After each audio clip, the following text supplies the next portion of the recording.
In a world where Carolina Panthers fans have an insatiable thirst for Panthers news and opinions, only one podcast roars ferociously. It's the C3 Panthers Podcast. Yo, what's the deal, Panther fans? It's your boy, Tony Dunn, a.k.a. The Professor. It's the C3 Panthers Podcast, brought to you by CarolinaCatChronicles.com, where every Tuesday night we chop up the latest Panthers news and opinions from the fan perspective. I do it each and every week with my homeboy, my co-pilot, the producer of this show, Cody Lashney. Welcome back. Tony Dunn, what's up, brother? We are one day removed from potentially one of the biggest trades in Panthers history, depending on how it turns out. We definitely have a lot to talk about tonight. I feel a little bit differently than when we reacted yesterday, not for the worse or even for the better, but I just, after listening to Scott Fitterer, I just have a lot of thoughts on the future direction of the Panthers, and it's going to make for a fascinating discussion. But as always, we're going to do it with the best Panther fans in all of YouTube: Tim Estes, Lance Kubiak, Lynn Leon Hart, Chef Jeff, my cousin, what's up, brother? Jason Lewis, Andy Smith, Freddie Garcia, Adam Sanders, Tony Dunn. Ain't nothing to it but to do it, brother. Let's roll.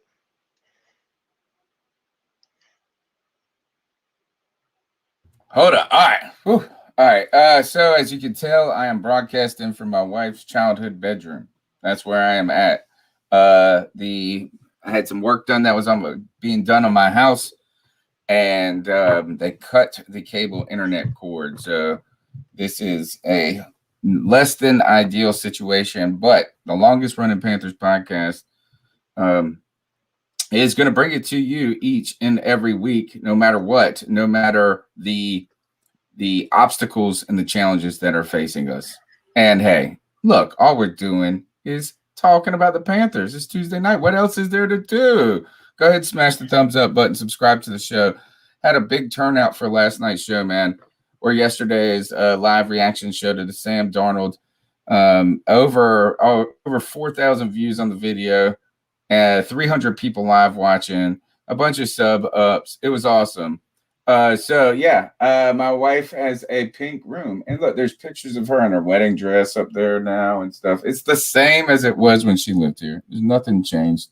Poor people got to still sleep on that same terrible mattress, probably. Nah.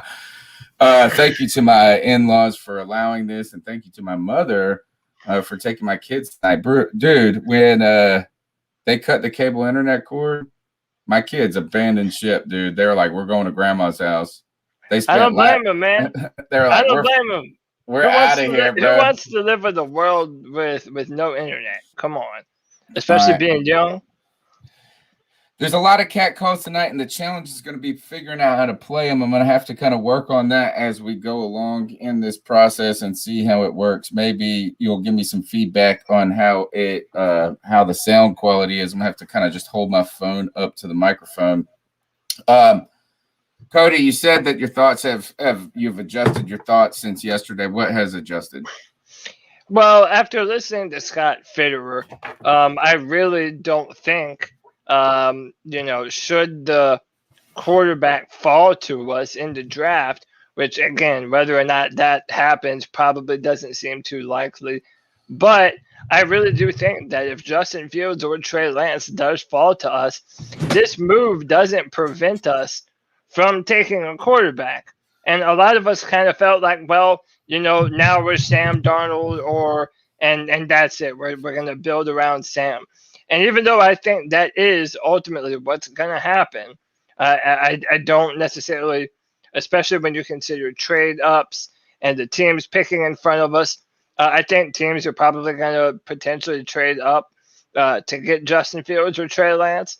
But depending on the evaluation that the coaching staff has about those two men in particular, Justin Fields and Trey Lance, if either one of them are there, it's not surprising me if we still go quarterback, because I think this move sets us up perfectly to go best player available, no matter what, no matter who that is.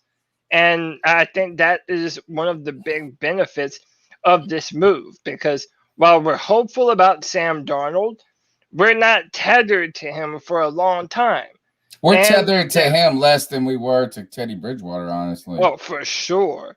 How many millions less worth of a tether?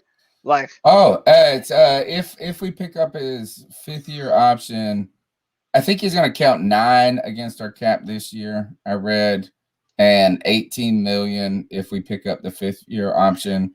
So you're talking about if you pick up that option, which I heard reports that they were, but I think that's premature at this point. Maybe we're wrong, but I mean that's still less than you're paying Teddy Bridgewater to not be on the team, basically. So I agree with you. As I put up a story yesterday on CarolinaCatChronicles.com that the acquisition of Sam Darnold lessens the pressure in the NFL draft for the Carolina Panthers. Because we really were in a rock and a hard spot, right? And that's why we all complained and cried about 8, picking at 8 instead of 3, is that you're just outside the range of getting the guy that you're hoping to get. So either you have to go push all the chips and move up, or you got to run it back, or you got to figure something else out. And we figured something else out. And now there are all of a sudden more and more people are starting to wonder if a quarterback slips. It's not out of this world to think that a quarterback could slip to, say, 8, right? But to count on it would be foolish, right? And so I do think that this gives you some flexibility, kind of gets you, instead of having your back in the corner. But if anything, it tells you and shows you how, kind of done the Carolina Panthers were and are with Teddy Bridgewater. Now, we got a lot of cat calls we're going to be getting to tonight, but I think that if you want to see our kind of the in-depth talk about what we thought about the trade itself, and obviously we'll have to talk about that tonight because the calls are going to lead us through that, the value, what this means for the team. We put out a live reaction video yesterday as this was unfolding, so go check that out. But the news, I guess, kind of that spiraled sense, or the questions, is like, what do we do with Teddy?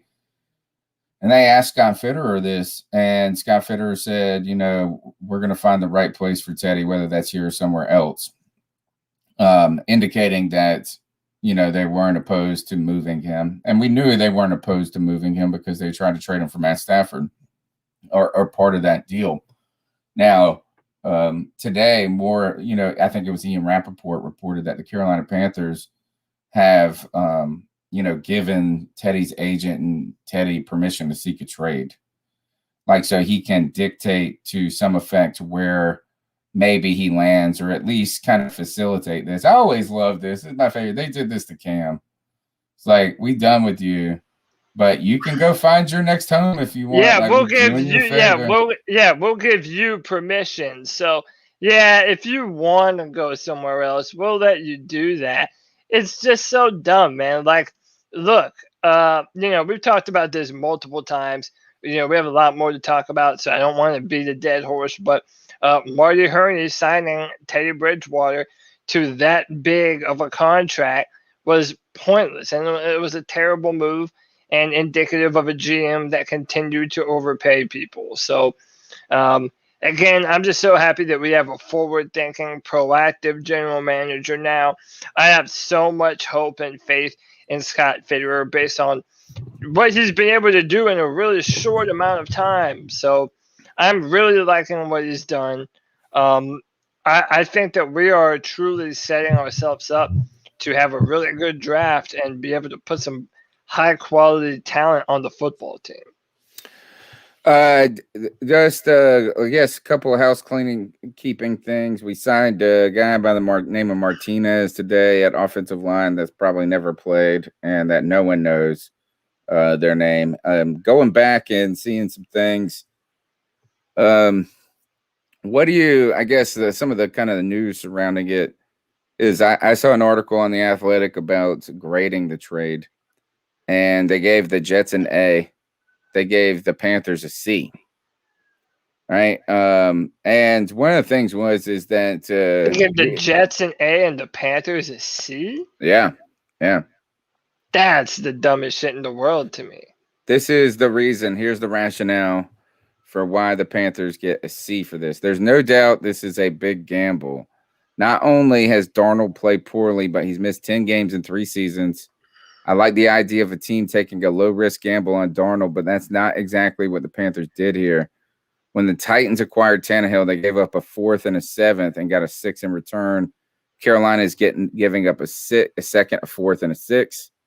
The truth is that Tannehill's career has very much been the exception. I can see the Panthers being attracted to Darnold's upside, given how young he is, and less than $12 million per season over the next 2 years. He's an inexpensive option.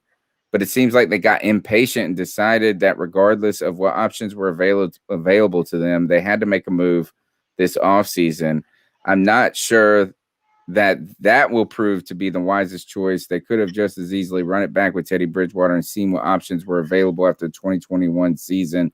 If the Panthers' internal evaluations support the idea that Darnold has a real upside, then they're taking a reasonable risk. But if they just made this trade because nothing else worked out and they felt like they had to do something, they could regret their lack of patience in the offseason. That's the justification there. Yeah, I don't necessarily agree with any of that. Like, listen, if you want to say that a second round pick in 2022 is too much, I mean, yeah, look, is it kind of rich? Sure, but so what, dude? You have to, one, I'm a firm believer you have to pay to play. Like, the Panthers, for how long, have pretty much been relatively, uneventful when it comes to trades, right? Not a lot of trades up, not a lot of trades back. At least that's not really what we're known for. But when we want to make a move, dude, sometimes you have to pay a little bit. And like I said, this is an insurance policy that has the potential to really pay off for us. If Teddy Bridgewater gets traded, we're probably going to recoup some of those picks anyway. And we have a 2-year lease on a guy who just a few years ago was supposed to be the number 1 pick in the draft, who was, as people have pointed out in the chat, was with the team that didn't have a quarterback coach, had a head coach that was notorious for players leaving him, going to other football teams and rejuvenating their career. So, I have no reason to not be more hopeful about Sam Darnold. There is a reason to believe in him. And we're also not being hypocritical either. If he doesn't pan out, we're not obliged to continue to pat him on the back. We can move on more easily. All right, the number's 252-228-5098. We're going to try to run the calls a couple of different ways to see which one works out. Cody, you're going to have to tell me right off the bat, what can you hear when I do it this way? The Carolina Panthers are just thirsty, bro. They're too fucking thirsty. Yeah, goddamn, you need to drink some fucking water, bro. Y'all motherfuckers are thirsty as fuck. Y'all motherfuckers would fuck anybody, bro. Anybody. Like, this is crazy. Like, this is another nightmare for me. Another goddamn nightmare, man. This is another goddamn nightmare. Like, what are, like...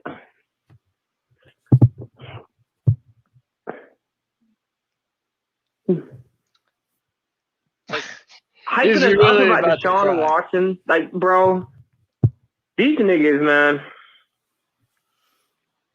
getting all this hype about Deshaun Watson for us to trade for fucking Sam Darnold with Teddy Bridgewater still on the fucking team. I mean, we still have...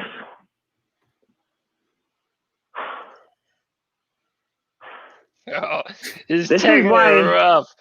Oh, my God. I can't even talk, dude. I'm so fucking mad. We had the 3rd pick. All we had to do was lose. I know it, man. We fucked ourselves so bad. Oh, G baby. Over some pride. Because they don't want Ron Rivera to win. All right. Thanks, G baby, for the call. I think that's a little I think that's a little too pessimistic. One thing is we didn't hear why. What G Baby didn't give us is why this was such a terrible decision. Well, I mean, can we be honest about this though? There is, and let's just call it like it is. There is a large contingent of Panther fans who feel this way. That they feel like we're hooking our long-term future on Sam Darnold. And again, we may be. To me, this isn't as certain to everyone else that we are doing that. I genuinely do believe. Now, again, I don't know the personal evaluations that Scott Fitterer, Matt Rule, and Joe Brady have. They have to be positive. They have to be positive. Yeah. When it comes to Darnold, or else they wouldn't have traded. Yeah, I think that the Panthers didn't want to take the chance of not having a backup plan just in case the quarterback didn't fall to them. But again, a lot of people feel like G Baby, and we can't deny it. And I don't even want to come down too hard on people that are mad at this, because it's like there's a lot of bad film from Sam Darnold, given bad coach, all these other bad scenarios, but still, an overthrow is an overthrow. A throw into double coverage is a throw into double coverage. But what's the alternative? I guess for me is that all right? So I mean, is that he might be bad. He might be bad, and he very and how about we even give? He was like the worst in passing. Like he's had the worst QBR and stuff like that. I mean, it's been bad, and it might be bad, and it might But at the end of the day, is that we also knew it wasn't going to be good the other way. And if you're not going to get what, at least this is a try. I guess what I'm saying. It's it's something. Yeah. It's it's what? If it doesn't work, then guess where we're at. We're in a spot that's a good spot for us because we're going to need to get a quarterback next year. Yeah, a top 10 pick. We have a good insurance policy with a player that was in a bad situation, that was supposed to be the number 1 pick in the draft.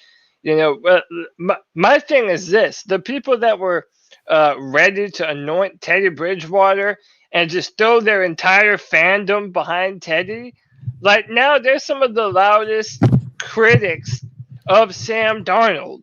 They have. Isn't it strange? It feels like it's a requirement for.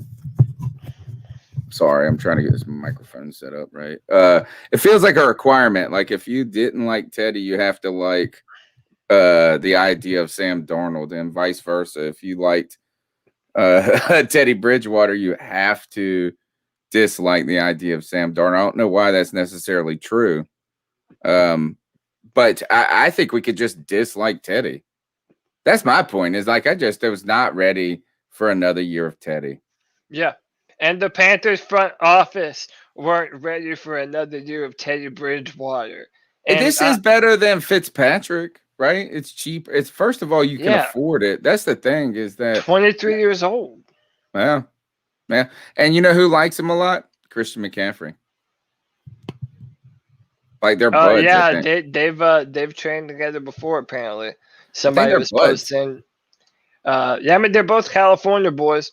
Or McCaffrey was born in Colorado, but played college in California. All right, let's go to the next goal. The Carolina Panthers are just thirsty, bro. Nope, that's the same goal. They're too fucking. Hey, this is Kevin from Charleston.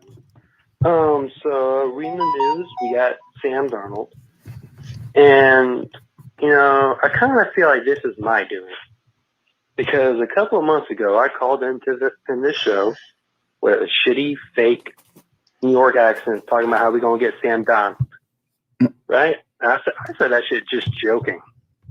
I didn't think we're actually gonna fucking get Sam Darnold. The fuck. So, depending on how he plays out, I kind of feel I owe Panther Nation an apology. But, maybe he works out. Who knows?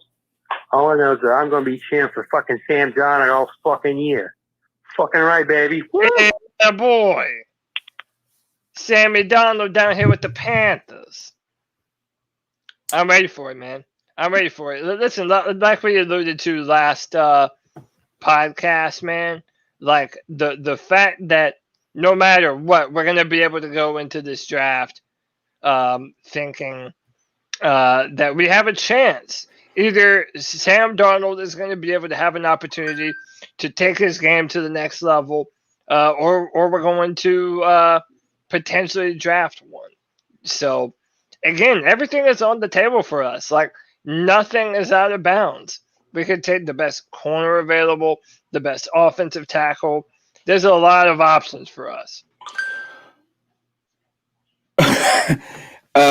My son just texted me. He said, "Tell Cody to watch his language." And it wasn't Cody, it was G Baby, or Noni's gonna find him and wash his mouth out with soap. They're at my mom's house watching right now.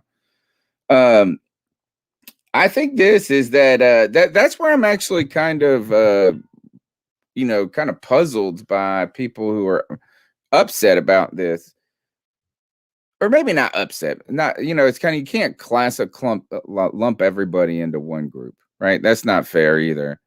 But at the same time, one of the things that people were so upset about with the trade up to 2, trade up to 3, we got to get a quarterback no matter what the cost is, that we got to do all these things. I mean, give everything for Deshaun Watson. They kept saying that it was just too rich, too expensive. And the argument for the trade uppers, like Cody would make, is that yes, it's expensive, but until you have secured that position, it doesn't matter what else you do. And No, Tony cut himself off. How did I cut out? Did I cut out? I don't know. Yeah, you cut out for a second. You're back now. All right, and we switched spots. But like, is that this this gives us flexibility, and that's what I like about it, is we can go into this draft and we can pick a quarterback if he's there, and if it's not there, we can pick a tackle. Yeah, but we don't have to be forced to overdraft for Mac Jones or overdraft Mond in the second or something like that. So that's what I like about this, is I like the opportunity, the upside. I like the idea of non-Teddy, and I like the idea of being able to do what you can in the draft to the best of your ability without, just being forced. In poker, they call this short stack, right? When you have the short stack, you got to play cards that you don't like to play because you ain't got a lot of time to double your chips, right? And this at least bought the Panthers time. And if this wasn't the year, we don't got to overpay, and we can always wait to see what happens with Deshaun Watson. All right, let's go to the next call. Hey guys, Chad down here in Charleston. Just wanted to What's call up, Chad? And ask a question, or kind of make a prediction, and then ask you guys what your thoughts are. I think we're going to have a choice of 2 quarterbacks at 8. I think we're going to stay put at 8, possibly 7, maybe move up to 7, but probably stay put at 8. We're going to have a choice of Justin Fields or Trey Lance.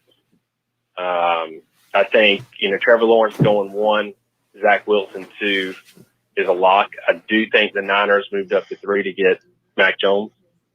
I think the Falcons are going to go either best offensive tackle or Kyle Pitts at 4, most likely Kyle Pitts. Bengals are going to go tackle or Jamar Chase, but looking more and more like Jamar Chase after his pro day. So Falcons, I'm going Kyle Pitts, Jamar Chase with the Bengals.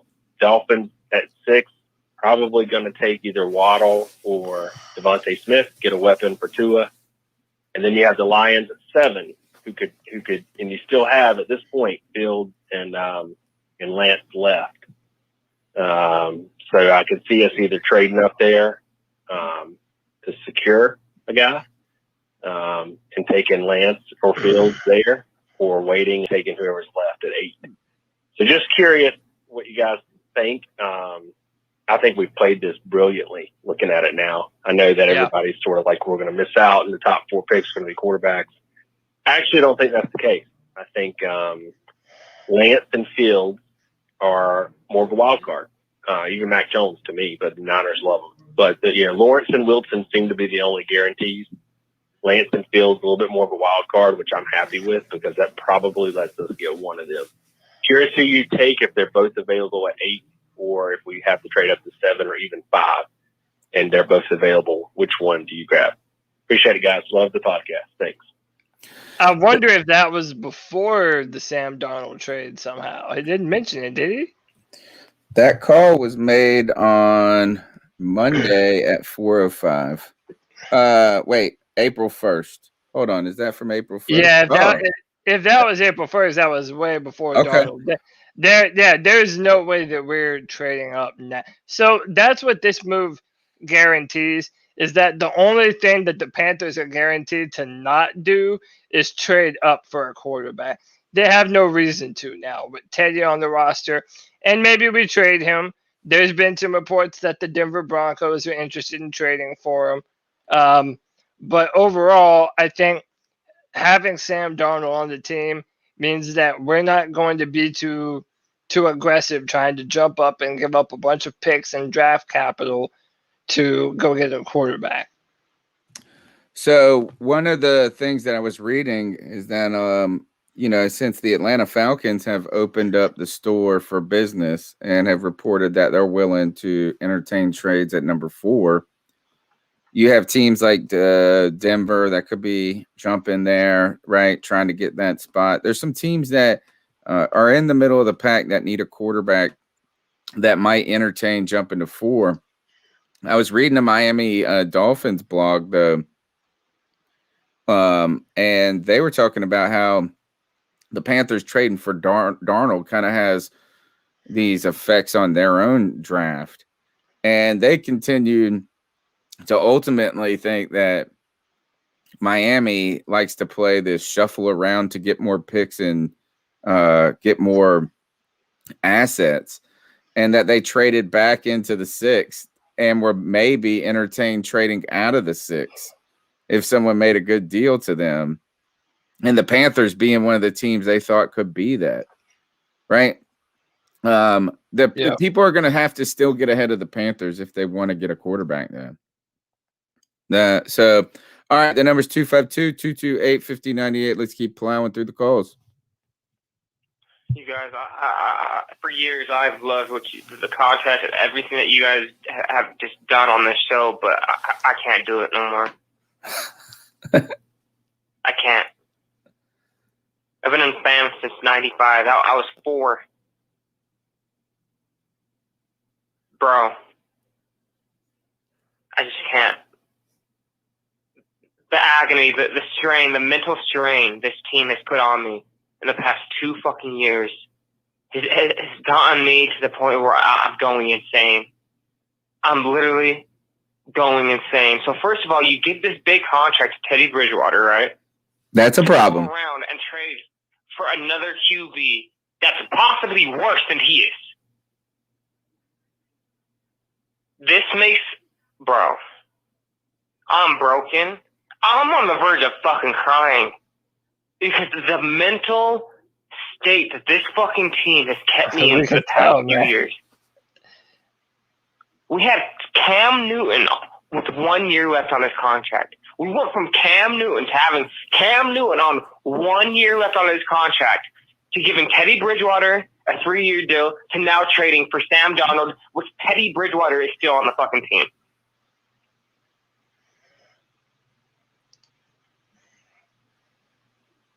This is crazy. David Tepper doesn't know a goddamn thing about football. I genuinely believe that. And Cody, I'm sorry, you're wrong, bro. Every move that has been made, G, is because of fucking David fucking Tepper and not Marty Hurney, bro. I'm sorry. He's out of this. So who are we going to blame now, Cody? Are we going to blame Marty Hurney for this fucking move we just made for fucking Sam Darnold? He's gone, bro. He's fucking gone, man. So all right, G-Baby. G-Baby is upset about this move, and I disagree a little bit. Is that, I guess what's the alternative is my question to G-Baby at this point. But he does raise an interesting question when it comes to the plan and the plan that David Tepper. A lot of fans were talking about the letter that was sent out to PSL owners last year, calling for patience as we brought in a new coach and trying to do it the right way. And even, now David Tepper has been classified as an impatient man by the media. And I'm talking Joe Person is now like straight they're calling the owner out as impatient. Like they know him, like he can't take this no more. He can't take losing. I don't know how close to him they are. But yeah, as they have classified him as that. CK, welcome to the C3 Panthers podcast. Hey guys, how you doing? We are doing, and that's it. That's what we're doing. Is we're talking about this stuff.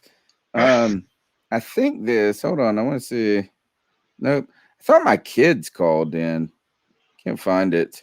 Michael, if you're watching and you called in, text me and tell me what the last 4 digits of your own phone number are. Yeah, but CK, now that you're joining us, why don't you give us that those beautiful pipes and let these subscribers know a little something that we got to do to them.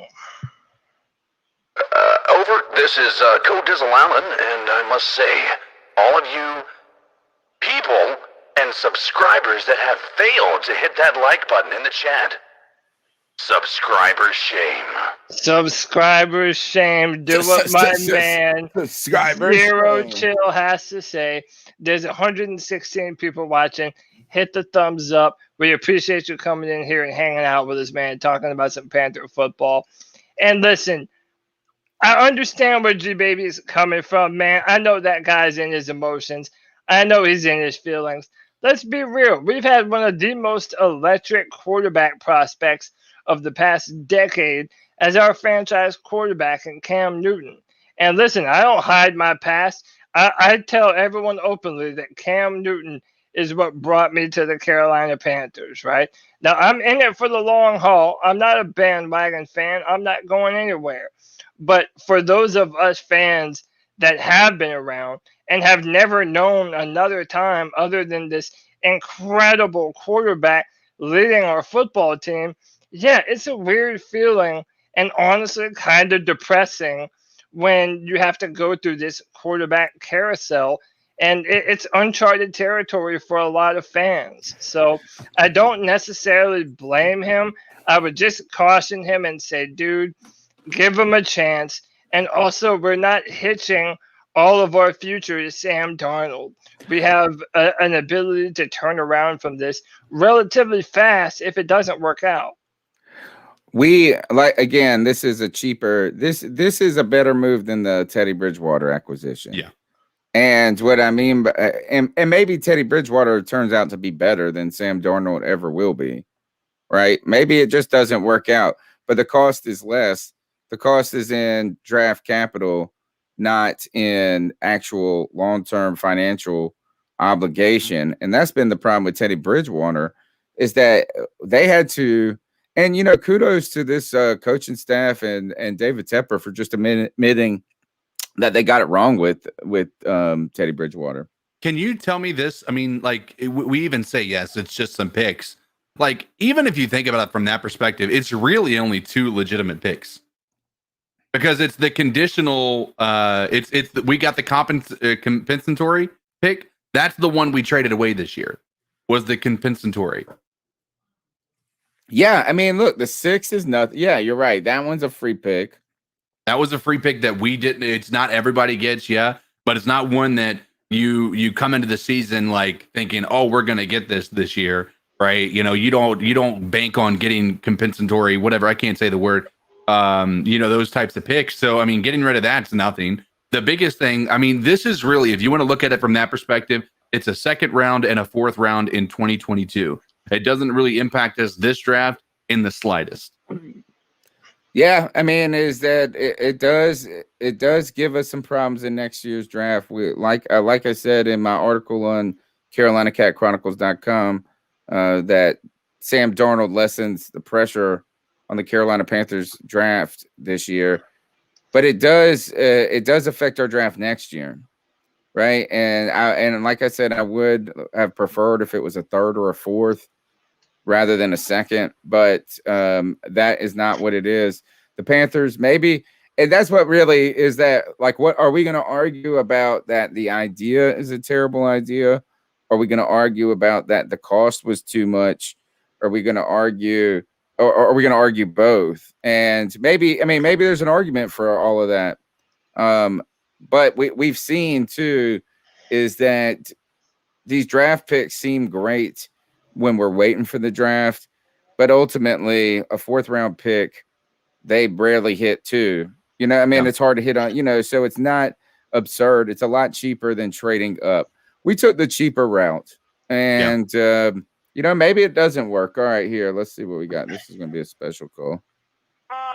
We have a little football challenge for you. Let's see if you really know so much about football. No phones. Okay, first question. Who invented the first football? Oh. Second question. How big, what's the size of the football? Exact size in inches. Approximately.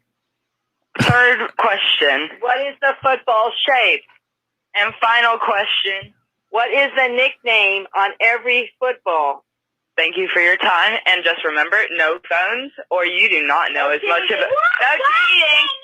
We're watching you, and just to let you know, if you use a phone, and no computers either. No searching it up, or we'll know. Oh, who's making these rules here, man? All right, this is a call from my mother and my 3 children, where that was my son, my oldest, who doesn't even like football. So, Michael, you tell me, did you know those answers without Googling them up? I'm gonna guess it's a foot long, as it is a football.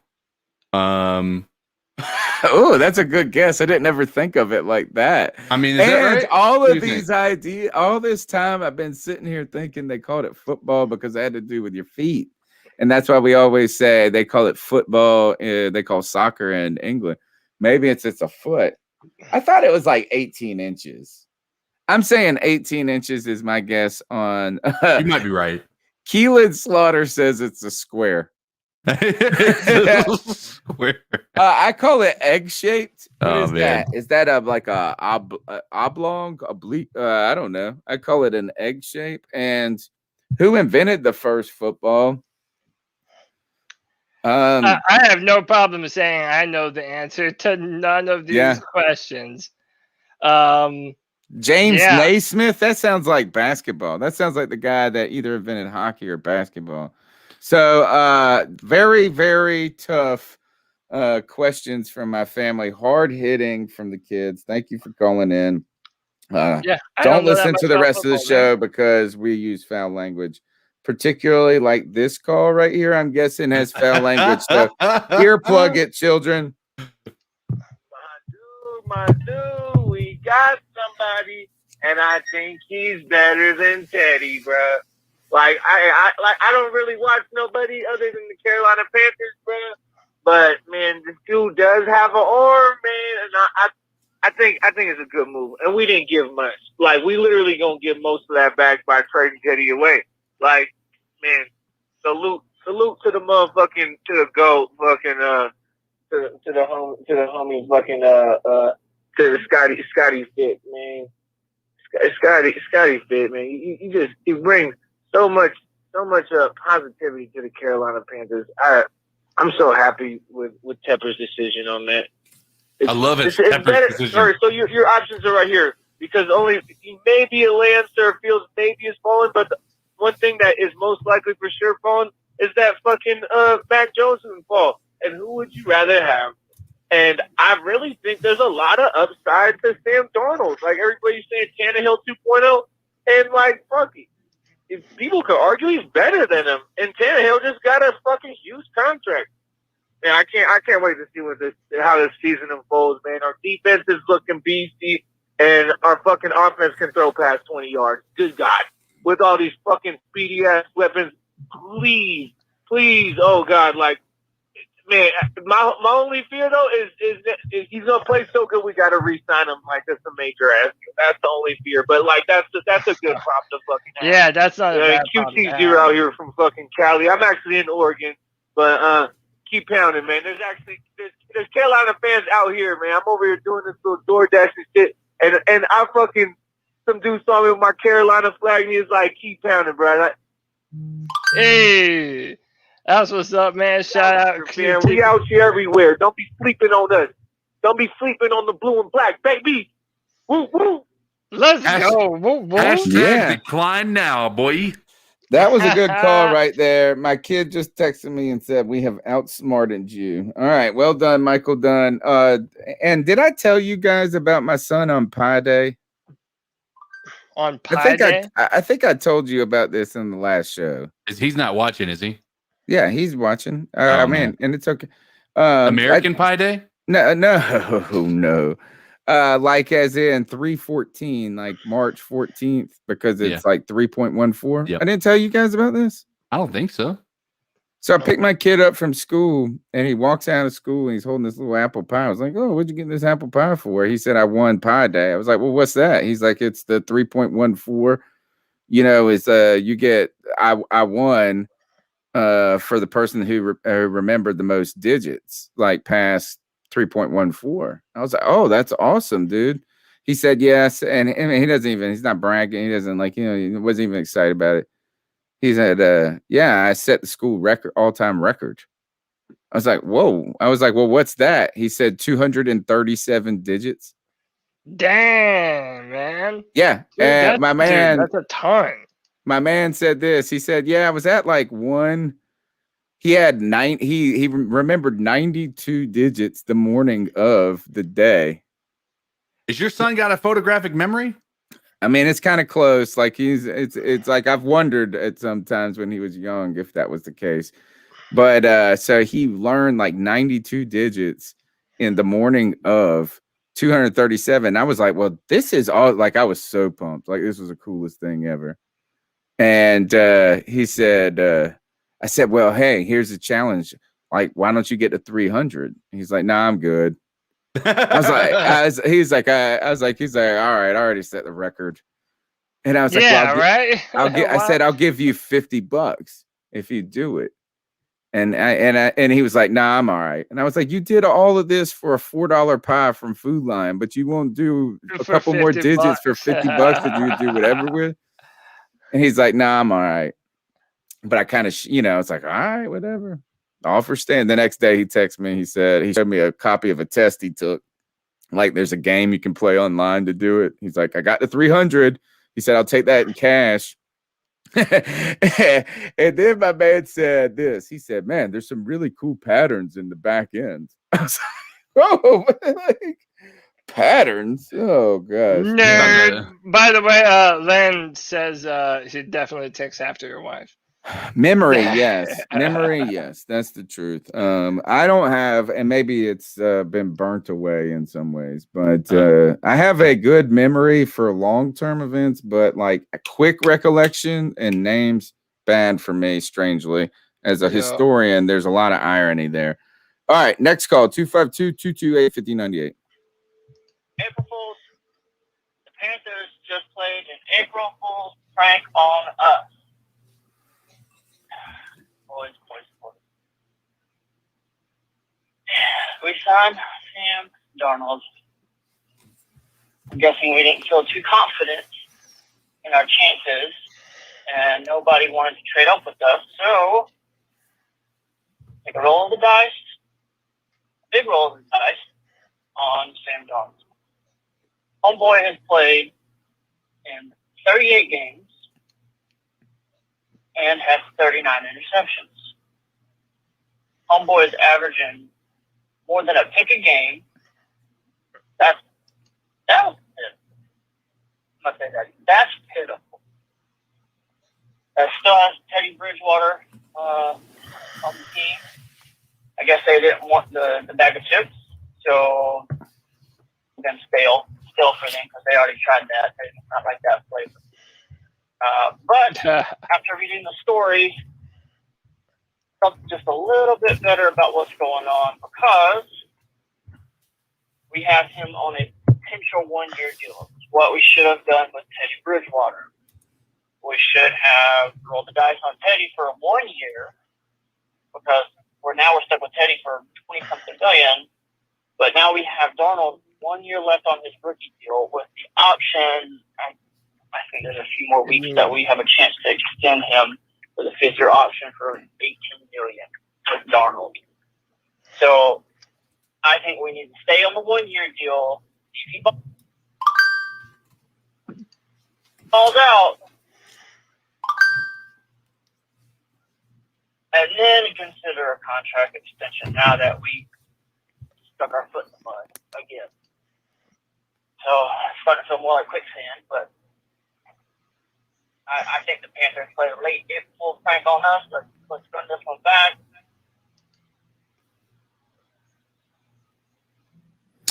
All right. One of the things I want to come back to is the high interception rate by Sam Darnold. He has the highest completion percentage he had was in 2019. He started 13 games that year. He threw the ball 441 times. That was the most attempts out of his 3 seasons, not by much. They asked him to throw the ball 414 times in his rookie year. His interceptions went down in year 2, though. So he had a lot in his rookie year, 15, 13, 11. They're going down. Cody, did you have any chance to watch any film today? And did you see any tendencies that we can kind of try to say, or is this just what it is? Is he a turnover machine? Is he just reckless? What's going on? Because with Teddy Bridgewater did come, he attempted 492 passes last year and 11 interceptions as well. You know, both had 11 interceptions. Teddy played 15 games. Darnold played 12. So I before the trade happened yesterday, I was deep on some film review, and I had like 7 players that I had left that I had to look at that I was really trying to power through. So I didn't do a film room today, but I'm going to do a film room tomorrow. And I put up a poll on Twitter to see what prospect people want me to look at and do a video about. Because frankly, there's a lot of I'm getting a lot of requests to do Rashawn Slater. I've gotten Kyle Pitts. People on Twitter want that Sam Darnold film review, and I think a lot of people in the chat room do as well. I'm going to do my best to get some film from his days at USC and some of his film from the Jets, so that way we can look at some of the good, look at some of the bad. One of the things that I can say about this in the small time that I have spent watching some Sam Darnold is a lot of the big criticism is his tendency to throw into double coverage. Like, there are times when he just has these, what I call fuck it throws, where he'll just throw it down there and hope someone comes down with the football, because they were always depending on Sam Darnold to make a play. The New York Jets were 0-10 in games that Sam Darnold did not play. So that really tells you. And they were 2-6 in games he did. No, I don't know. They were really dependent on my man. So again, I'm not absolving him of the blame here. He definitely made some poor decisions and was throwing the football to bad spots. My thing is they required him to do a whole lot with not a whole lot of help. So that's why I'm hopeful about what he has the potential to do in our offense. But yeah, he really has to take care of the football better. And as long as our offense has open guys down the field, I really don't think he's going to have a problem connecting. I really don't. Yeah, is that, and this is going to put, one of the things is that, and this is where the optimism kind of resounds when it comes to this, is that we're kind of getting what is supposedly a blue chip prospect that checks all the boxes, that hasn't put it all together. and he has been in a bad situation. And not that that should absolve him entirely. But if one of the things that so people, as we argued, Panther fans like to argue with each other more than we like to argue with them Atlanta Falcon fans. It's the strangest thing in some cases, right? But as we argued whether or not, I was in these brutal battles about how good our offensive line was, and I'm clear. I am of a firm opinion. Now, I'm not a football expert. All this is eye test to me. I watch the games every week. I pay attention, and like I know drives up.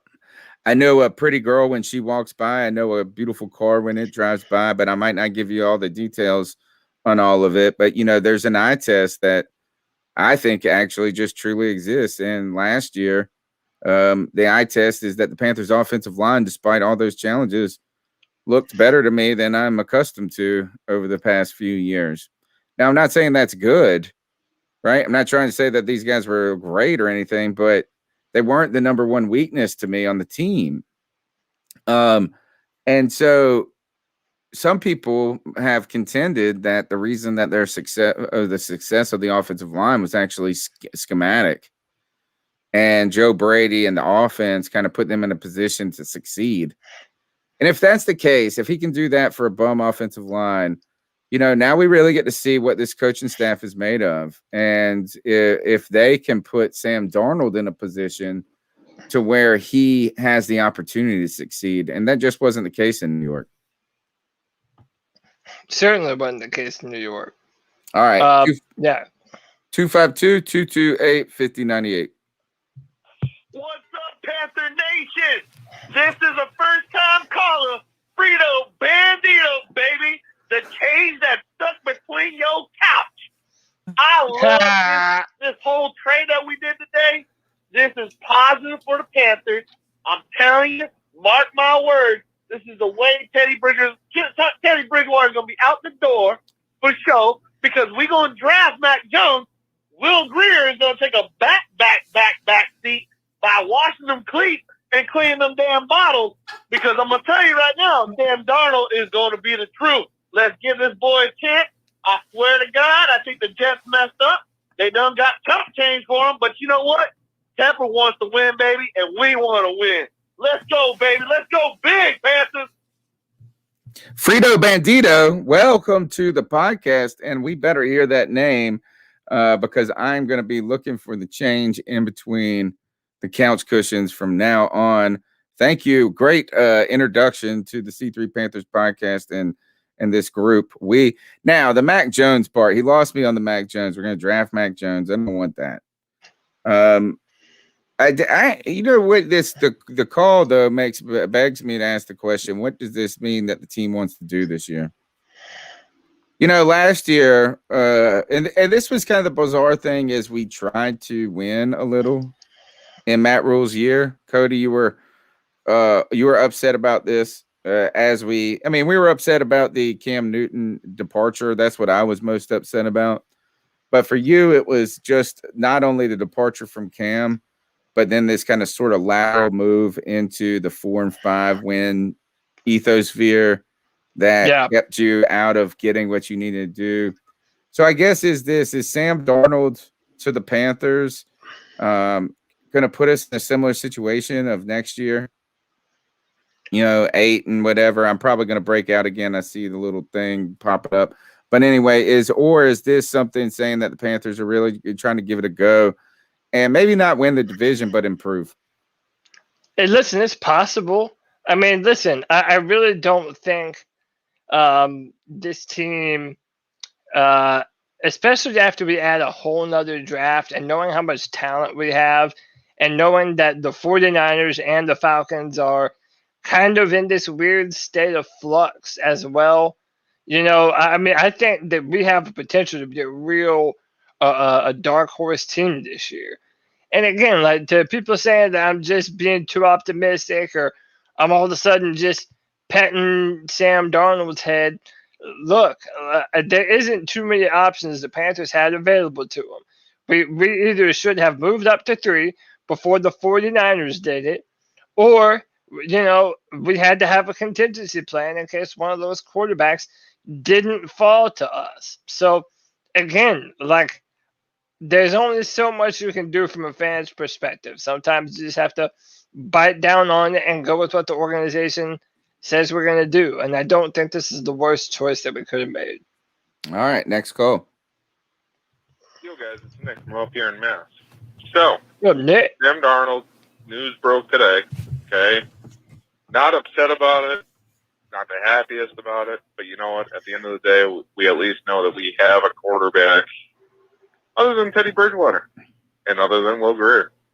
And as much as I hate to say it, other than P.J. Walker, because I'd really like to give P.J. or even Will Grier an actual shot so that way we can actually see what we have in those guys. I mean, we already have P.J. for another year. Will Grier, we should have him for another year or two, but I mean, he's on his rookie contract, so we could always just cut him and be done. But I got to say this. I got to ice up somebody. Okay, I've been watching the NFL Network all week, and this dude named Zerline or Zerlen, whoever you are, ice up. Okay, all your mock drafts have the Panthers picking Mac Jones at 8 when Justin Fields is still available. Okay, you are off your rocker.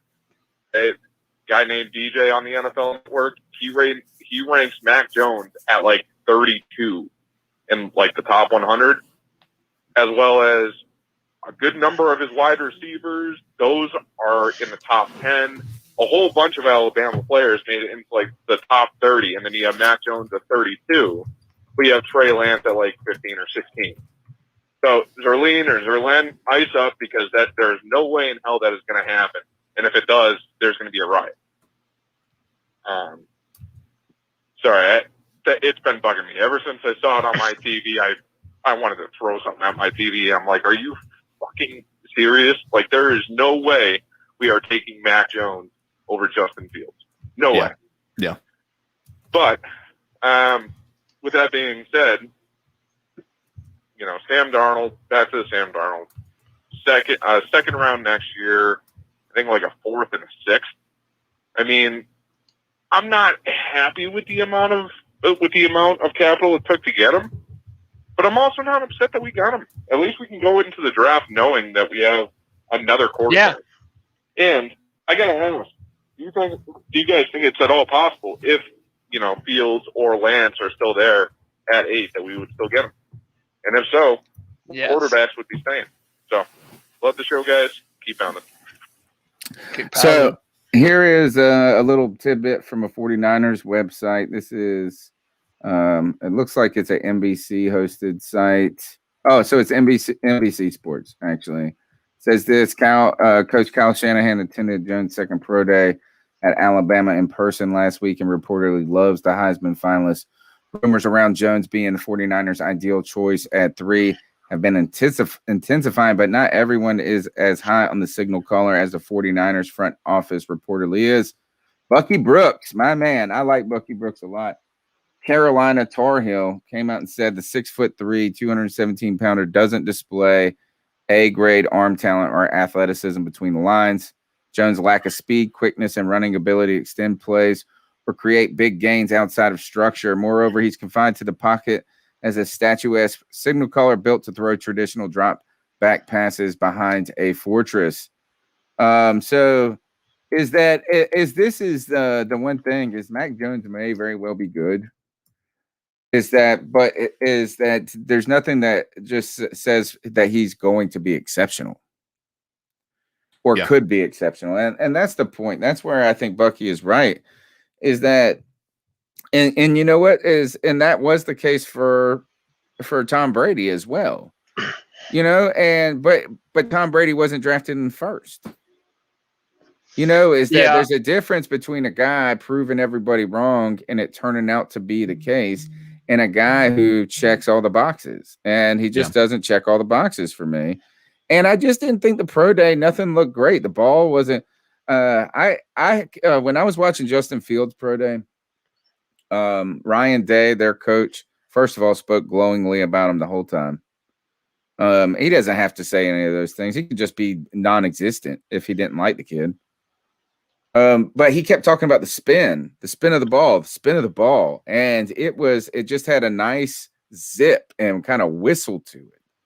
And I just didn't see that when I was watching Mac Jones, on the face of it. So Yeah. By the way, Lance Zerline has me blocked on Twitter from a point in time where I was just roasting his ass and his terrible fucking trades a few years ago. So yeah, that's like a little badge of honor for me. Zerline, dude, he's a dunce. I hate all of his mock drafts so bad. Yeah, listen. Spoiler alert. Matt Jones is he's not even he's going to be my QB6. I have 5 quarterbacks ranked above Matt Jones and 1 that people frankly probably won't see coming. I really put in a lot of work into my top 100 players that I'm working on now. So I'm really trying to hammer it out. I like to compare and contrast my notes and see how players do in later seasons. So I'm excited to look at it. But the NFL Network did another mock draft today, and Daniel Jeremiah had Matt Jones going number 3. And he said, this is not what I would do. This is not how high I have Matt Jones evaluated, but I'm doing a mock draft based on what I hear. And Kyle Shanahan and John Lynch apparently have a love affair with Matt Jones. They really love how smart he is, and they think he's going to be able to come in and run that offense on day 1. Now, apparently, as you alluded to, some of the coaching staff or the other members of the front office are higher on Trey Lance, and they're trying to sell him. I don't know. It's an iffy situation. I'm telling you right now, if I'm a betting man, I think Matt Jones goes number 3, and I think either Justin Fields or Trey Lance, we're going to be sitting there on draft night, and we're going to be like, are we going to have an opportunity to draft one of these dudes? I really think it might come down to and you that, know man. what is that? If that happens, what's the worst that we're going to say is that we can try to move Darnold. I mean, like, what's the worst? Really is that, and all you got to try to do is get back a second or I don't even fourth. think we would try and move. I think no matter what, especially if we traded Teddy Bridgewater, I think no matter what, if it's Justin Fields, Trey Lance, or even a Matt Jones, I think Sam Darnold is going to be the starter this year. No matter what, they're going to sit That's something I did want to bring up when we were talking about what yesterday, as we did the podcast, what the future with Teddy Bridgewater and the Carolina Panthers were. And we obviously knew, I mean, there's an opportunity that he could just be on the team if we can't get anything. Right. But we've heard that they've allowed him to kind of try to seek his own trade or negotiate it. I always love that. It's like, you go figure it out for us and then we'll okay. Like, why aren't the Panthers trying to work on a trade? But interestingly, I guess, or convergently, is that the Douglas, the GM for the Jets, was asked about, well, why are you trading Darnold? I mean, like, does keeping Darnold around, prevent you from drafting a quarterback and this and that? And he said, and this is from The Athletic, he said the team toyed with an idea of keeping Darnold and pairing him with a rookie. And that was confirmed by the GM, but ultimately they decided it would have been a distraction for all parties.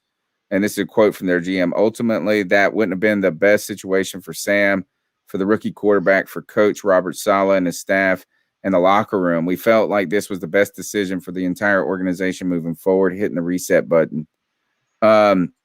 He went on to say that Douglas has conducted conversations with a lot of teams, including the Panthers, regarding the second pick, but that he wouldn't characterize any of those discussions as meaningful. And I think since they traded Sam Darnold, they're pretty much saying, we got our guy. We feel very comfortable at 2. The number's 252-228-5098. Let's go to the next call. Hey, you know who the fuck it is. It's G, baby. And I got a lot to fucking say since we're doing a motherfucking podcast today. I got a lot to fucking say. Cody, CK, Tony, I don't know where my man Greg's been at, but he's the only one that has some sense around this motherfucker. I want to start off. I'm gonna start off, and this is no disrespect to you guys, but I'm gonna have to get disrespectful. CK, and in your motherfucker, please, if you ever, and I mean ever, compare to Cam Newton to fucking Matt Ryan again, bro, I swear to God, I'm gonna mute your motherfucking ass, because that's just as dumb as fucking Tony saying he would take the Merritt Bird over motherfucking Curtis Samuel. Yeah, let's go.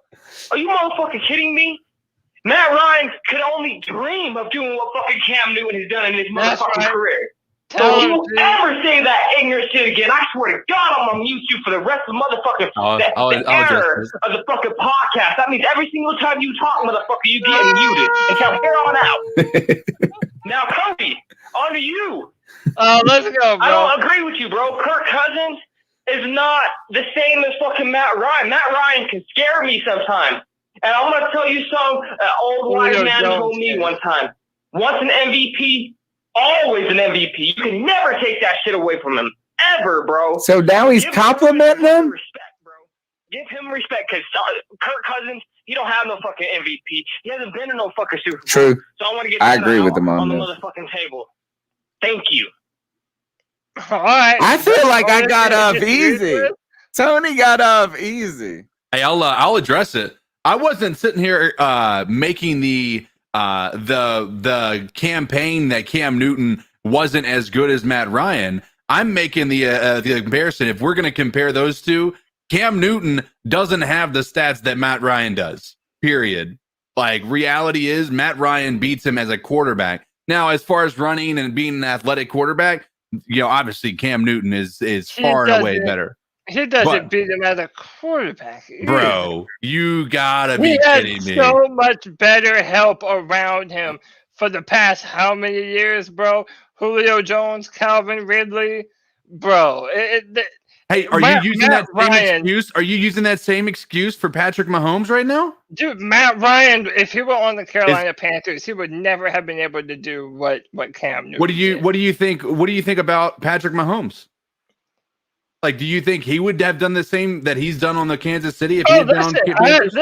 Listen, he's a great quarterback. I've said if Deshaun went to Kansas City, Deshaun would have done the same thing, man. Your supporting cast matters. Yeah. It matters.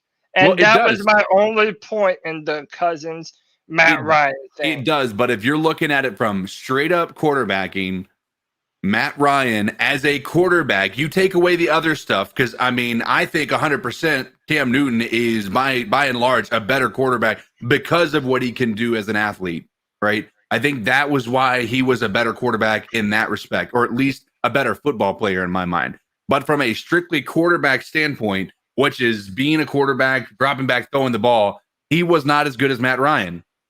There were throws that Cam Newton can make that Matt Ryan couldn't even dream of making. I'm talking about the tightest of tight window throws, bro. Yeah, and that was 20. Let's be honest. If we want to look back, how many times did Cam Newton in his first, second, and third year always make us think, I don't know if he's going to be able to do it here. He's athletic. He can get out of tough binds, but he was very bad about throwing the ball to the other team. And that's a fact. I don't know. I felt like Cam was fine until he wasn't elite. Beat up. Cam didn't have the weapons around him to be elite. I know, but that's what I'm saying. But I agree. I agree. But I think the reason that this has become a conversation is you can't sit there and say that Matt Ryan isn't a good quarterback or that he isn't a better quarterback when his numbers say that he is. And that's what Cody does all the time. Cody shits on Matt Ryan, and I hate Matt Ryan from a physical perspective, from a mental perspective. He's not Kirk Cousins, from what they are capable of doing on the field. If you put Kirk Cousins on the Atlanta Falcons football team, he had Thielen and Diggs. He had Thielen and Diggs, just as good. All right, next call. Yep.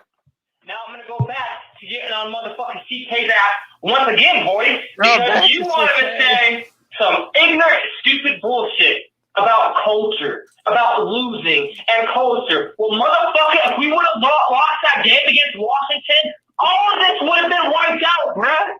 You're right. We wouldn't have to mortgage our You're fucking right. future, a second and a fucking fourth of next year's draft. We wouldn't have to jeopardize all that capital to get a fucking QB that even. Oh, it's not that much, Yeah, G we baby. didn't. G baby, you're a bit over the top tonight, brother. You don't want to build a losing culture. Well, guess what? If we wouldn't have had so much fucking pride, because that came down to a imano thing. Them trying to be men, straight the big bad wolf, bro. And they have so much pride. They didn't want fucking Ron Rivera to beat them, bro. That's all that was. But what they ended up doing was fucking us. They fucked us. Bro, listen, G baby. Here's G baby. Well, you know what? Here is the thing: is all of that is in the past now. Sadly. I still think we need to address it because, when you're going to come in hot like that, you got to come in with a reason how they could have fixed it. What do you expect Matt Rule should have done in that Redskins game, G-Baby, that would have changed the outcome there? Do you think that he could have said, hey, Teddy Bridgewater and everybody that's on the offense, I know that this defense is just not able, like they can barely stop Dwayne Haskins and Taylor Heineke, like as it was. But you guys just stop playing football. No, they could stop. The Panthers didn't win that game. Dwayne Haskins lost it. The Dwayne Haskins was so bad. If you look at that, we did try to throw that game. It felt like we were so close to losing to Taylor Heineke there at the end. I know it wasn't like super close, but he was coming back. He was making our defense look like and you could sit there and say he had a pretty good game against the Tampa Bay Buccaneers in the playoffs. In all reality, that wasn't as close of a game as people want to try to make it out to be. That was still not that fantastic of a game. But G-Baby, you can't come in here and say we shouldn't have done something different as a coaching staff in that moment when that was one game that we won that would have changed the outcome. What could have changed? What could have been different? What would Curtis you have Samuel done? went and got paid. He got that big third down. That one sucked. And Dwayne Haskins was terrible, man, is that we needed Alex Smith to play. Yeah. And you know what is that? And shame on Ron Rivera. Wasn't that the week Dwayne Haskins went to the strip club and all that? And they still played him against us. I think so. Yeah, it was either. They should have sat him. They should have sat him after every Panthers loss, or someone got fired from, or after every Panthers win, someone got fired from one of those teams. Remember after we beat Detroit, Matt Patricia got fired. We were. Yeah, then after we beat Washington, they cut Dwayne Haskins. Yeah, man. If you lost to the Panthers, that meant your ass. You were on the chopping block. It was time to go. It looks like I did not get off the hook. Tony, you be tripping me out, bro. This is G Baby, man. You be tripping me out, dog, with some of the takes you But G Baby got 9 calls tonight. This might be you the would be last one, tripping bro. out if you had Teddy Bridgewater. I'm not defending Teddy Bridgewater. I don't even want him on the fucking roster. I'm the biggest Teddy. Hey, everyone know I'm the biggest Teddy hater. Yeah, you are. But you said you wouldn't feel comfortable with having him on the roster at the beginning of the season, but you'd feel that much comfortable having Sam fucking Darnold? Like, bro, what? Yeah, there's a Panther difference, fans, baby. have we really gotten to that point Yep. where we're just okay with mediocrity at the fucking QB position? Like, are we that far out of the fucking Cam Newton era? All right, thanks for the call, G baby.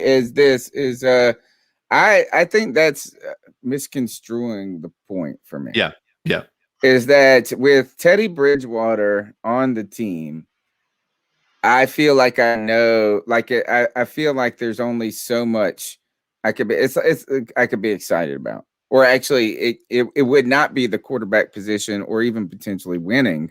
Yeah. And every time we won, it would be back to square one, where Cody's up here every week saying we got to get a quarterback, and this is just taking us the wrong direction. This and that. Right. So that's the uncomfortableness with Teddy Bridgewater going into this season.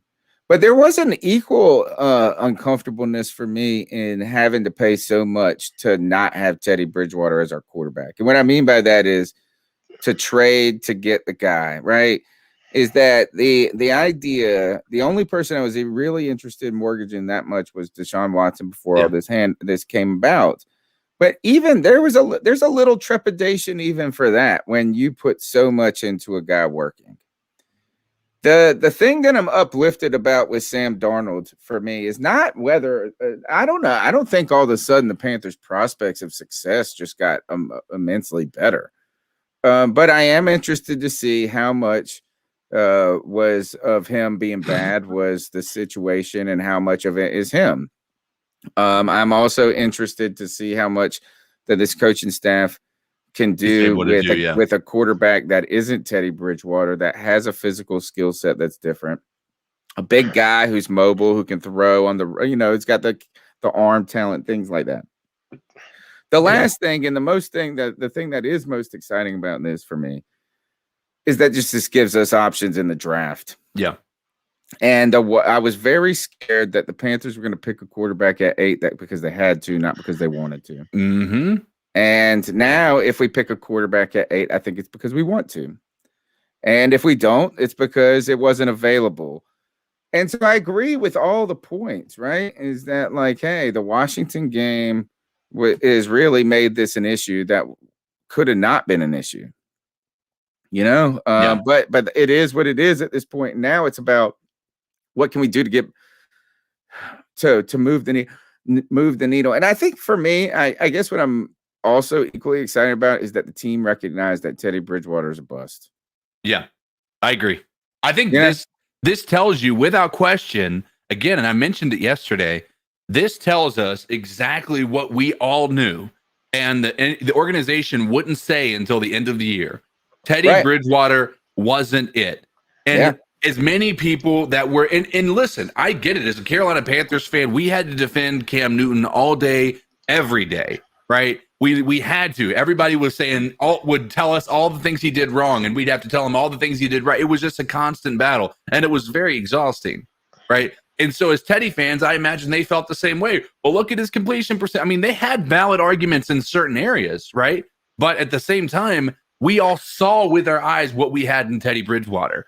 And Holger, he brought up something earlier talking about Teddy Bridgewater's stats. Holger, it is clear you'd never watched a game of the Carolina Panthers because those stats are so misleading. It's not even funny.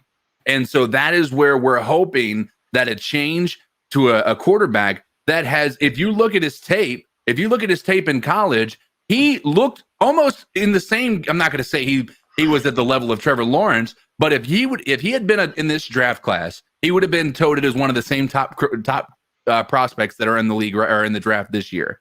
Like if you go back and you look at his tape and all the things he did, you would see that. It's period. He was a 3rd overall pick. You can't forget that, right? And so I think, it's easy to say that we're, unique to, or we're used to this middle of the pack. We're just ready to be average. But I think you got to keep in mind there is a big upside to this. And Tony, I agree without question about we're about to see what we got in our coaching staff.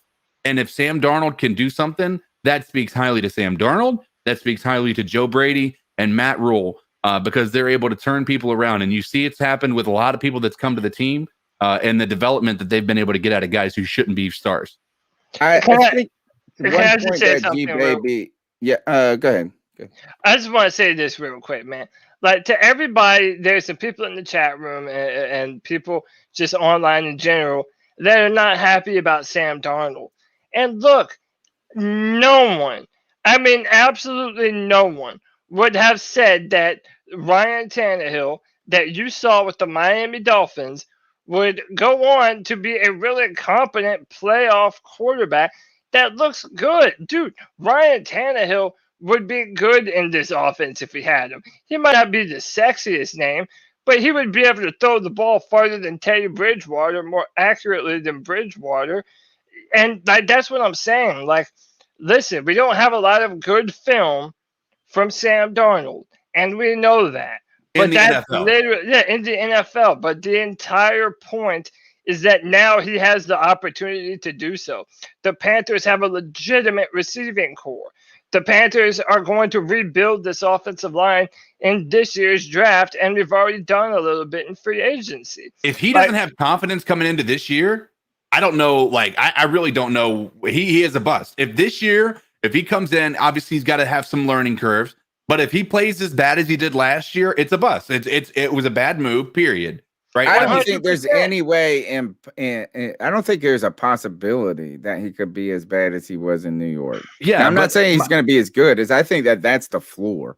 Yeah. Right? If I we agree. saw the ceiling with Teddy, we saw the floor with Darnold.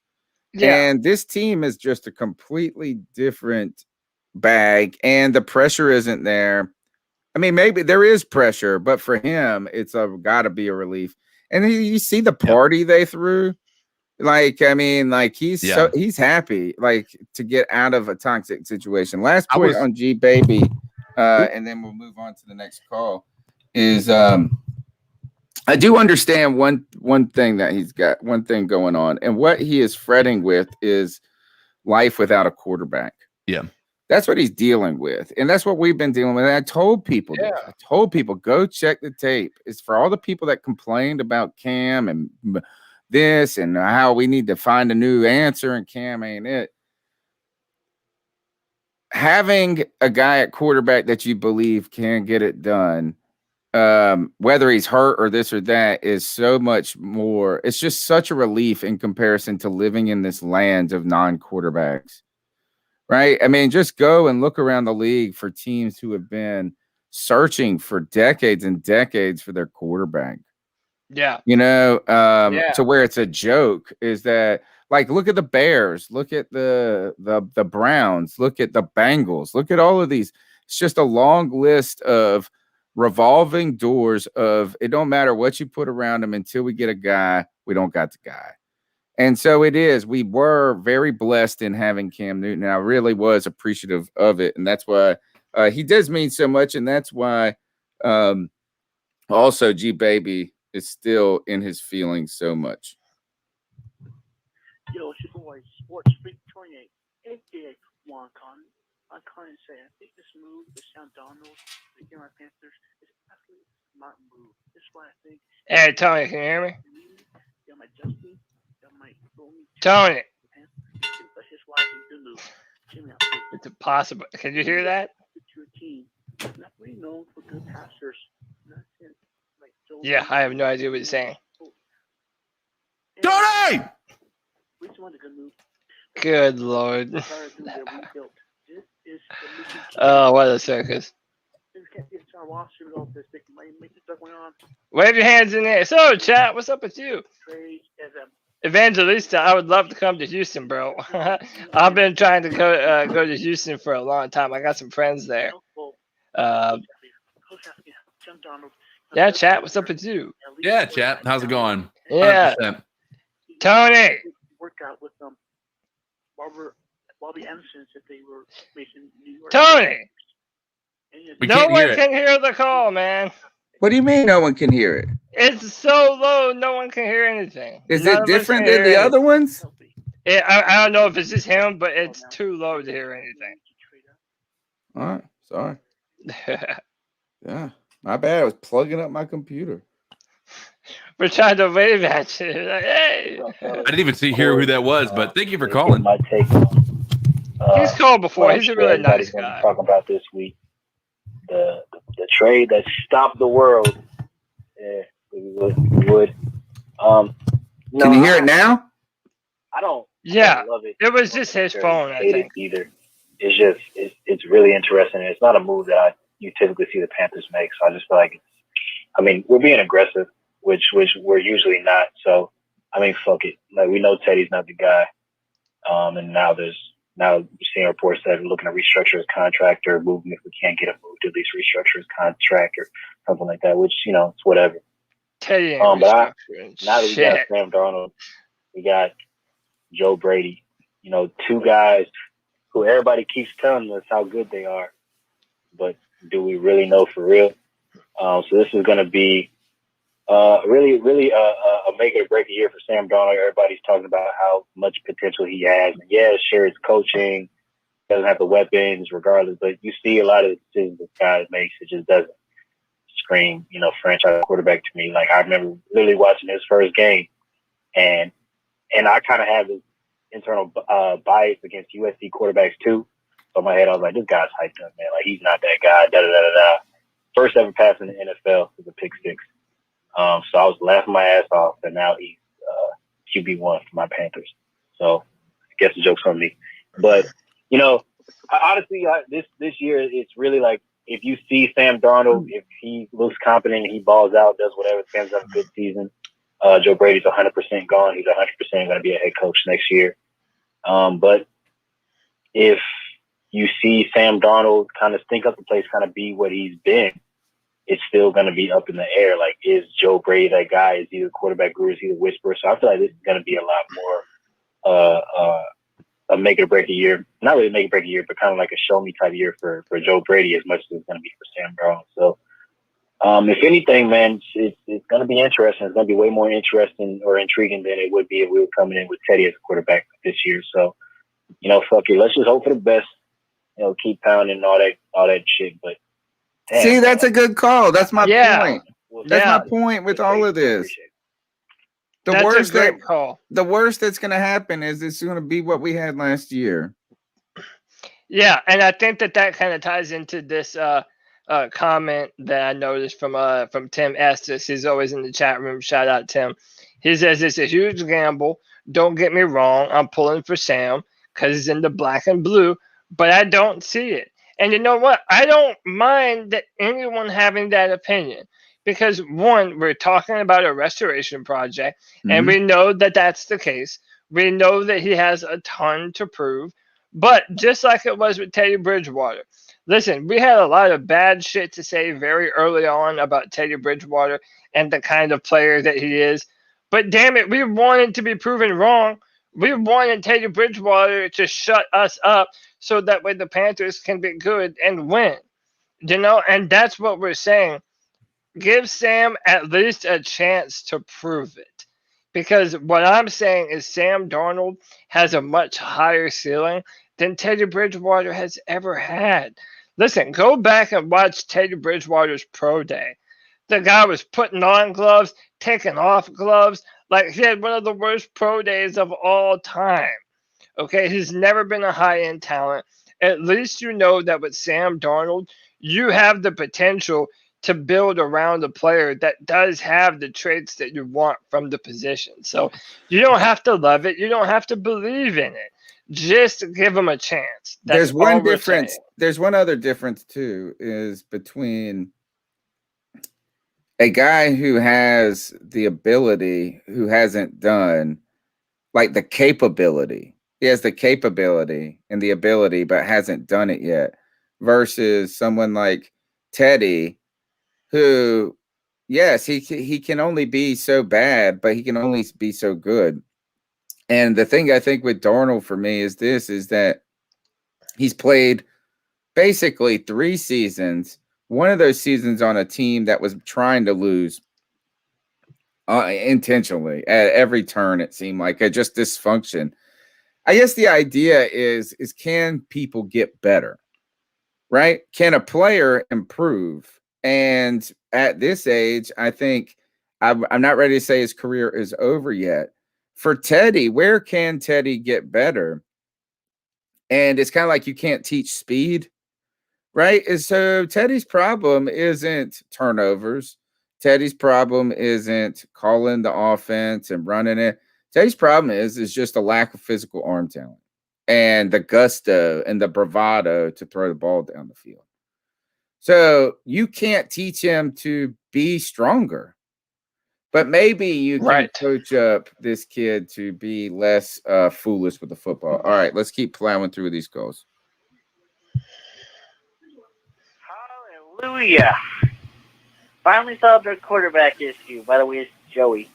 What's up, Joey? Man, what a day. I come back from almost Cody, you might know how far this is. Basically, Charlotte to Myrtle Beach to try out some tandem tricycles, to be able to ride on. Because, blind people riding bikes by themselves is like you trying to walk across stage, Cody.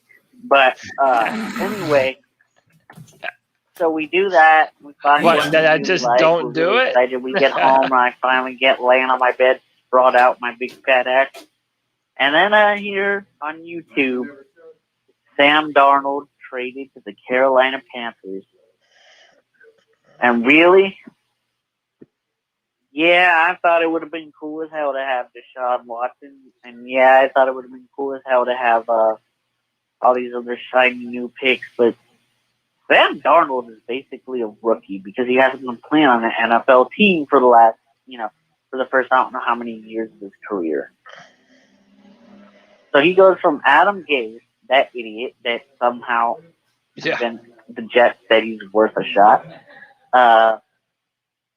Whatever no-namers they had that,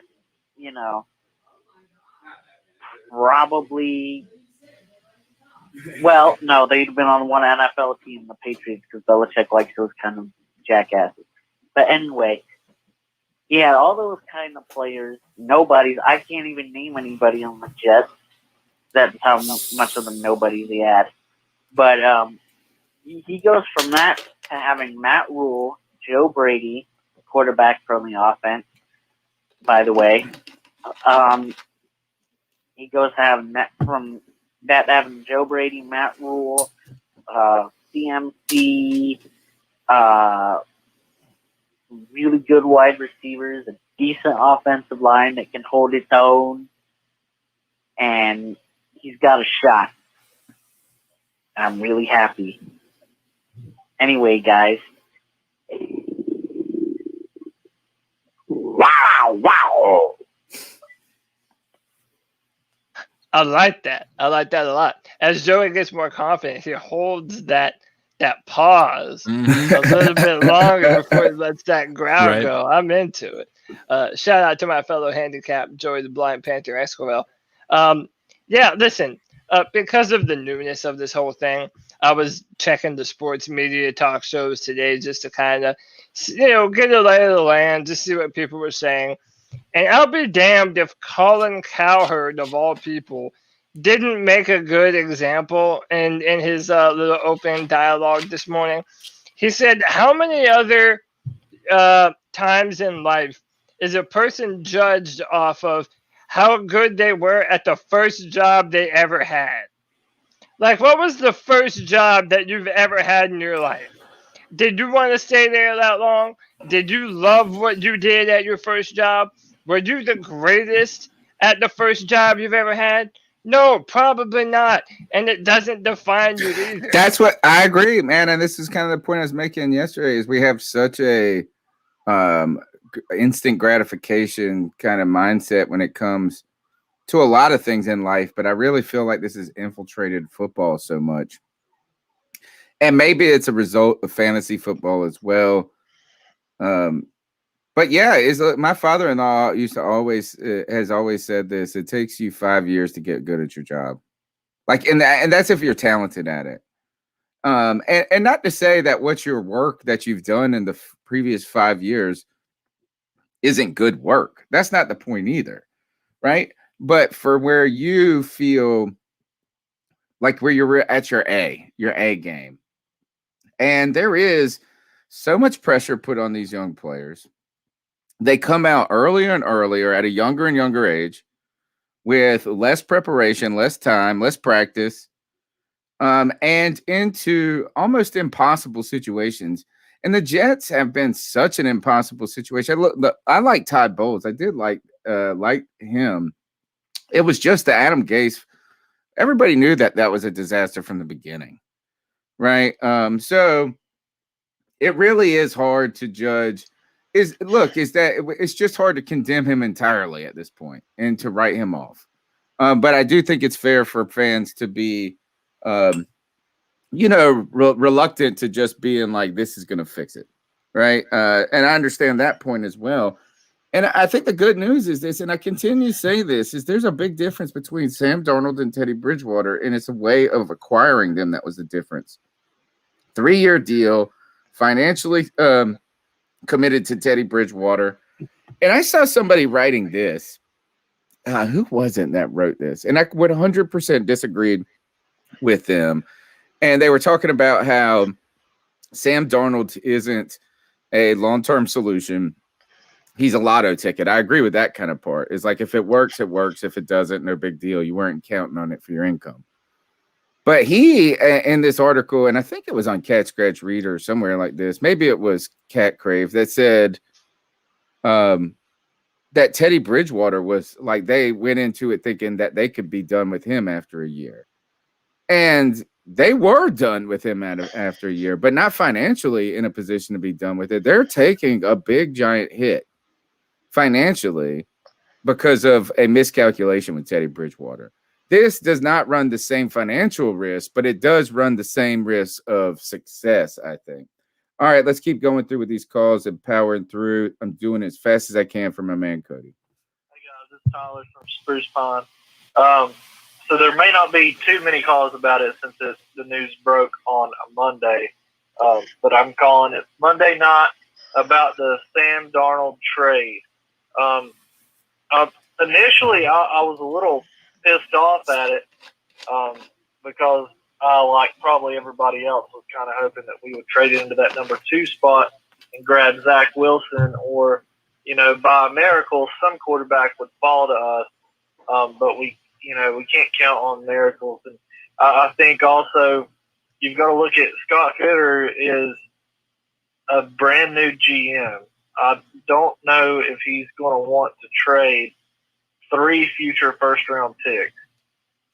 In reality, it would be 2 first-round picks. But at the same time, you know, you're giving up your first-round pick for the next 2 years. And as a new GM, I don't know that he was wanting to do that. Or pay the price, I guess you could say, to move up to number 2. But I think in the situation that we were in, this was the best move that we could have made.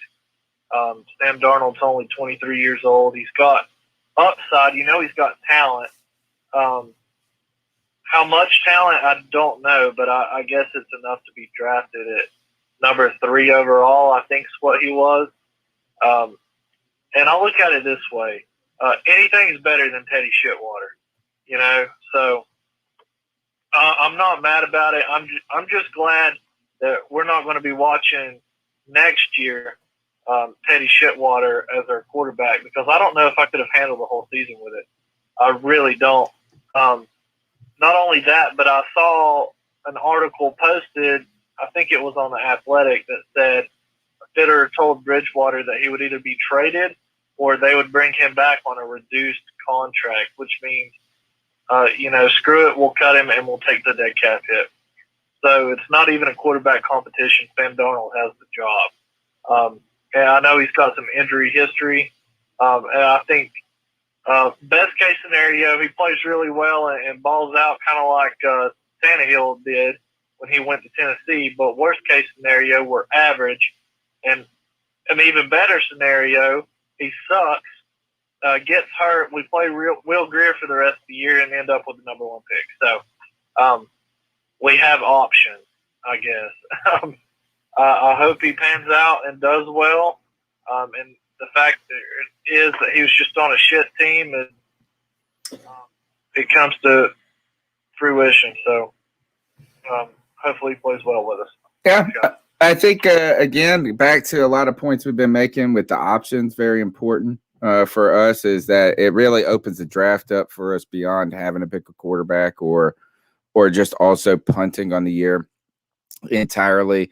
One other thing that kind of sticks out to me was, for all the people that continue to talk shit to us, we have taken a lot of flack, Cody, about the Teddy Bridgewater hate for a long, is that we're just haters, never gave him a chance. We saw it early enough to where we were criticizing him before there was a lot of people jumping on that bandwagon. Right. We saw it early enough to where people were like, I'm not going to name any other Panthers content creators on YouTube, but people were out there putting 5 on his ability that he's going to be the guy. He is our quarterback. I got 5 on it. There are a lot of people that were giving us criticism because we were very critical of him because of 2 reasons. Right? Number 1, he didn't look great. Like he wasn't like going out there and throwing 7 interceptions and losing us the game. But he also wasn't winning the games when he had the game in his hand. So that was one. The second is you guys got to keep in mind we signed him to a 3-year deal, cut a very cheap Cam Newton in the offseason, and to do this, knowing that there was a risk involved with Teddy Bridgewater, right? Teddy Bridgewater, in the second year, he is due so much money this year. We now know, and we can all sit here and say hindsight's 2020. We knew early enough in the offseason that Teddy Bridgewater was not going to be a significant upgrade over Cam Newton. I have been, quoted on here of saying, I think that Cam Newton is on the back end of his career, and I don't know that he's going to get back to 2015 quality. He would have still been better than Teddy Bridgewater this past year. And that is zero question about it in my mind. Yeah. Somebody said, didn't we play Will last year? I don't think we played Will last year. I think it was the year PJ. before. PJ Walker is the only one that other than Teddy Bridgewater. And I do want to just go back, and again, I'm not trying. There is a civil war amongst Panther podcasters and stuff. There's a couple of people that just seemingly always fall on the opposite position I have. I don't even know why. It feels like it's intentional at some point. But the idea is that stop telling. One of them remember he's dropping the N-word, the disrespect, and all the disrespect to Teddy Bridgewater and get his name out. All of this.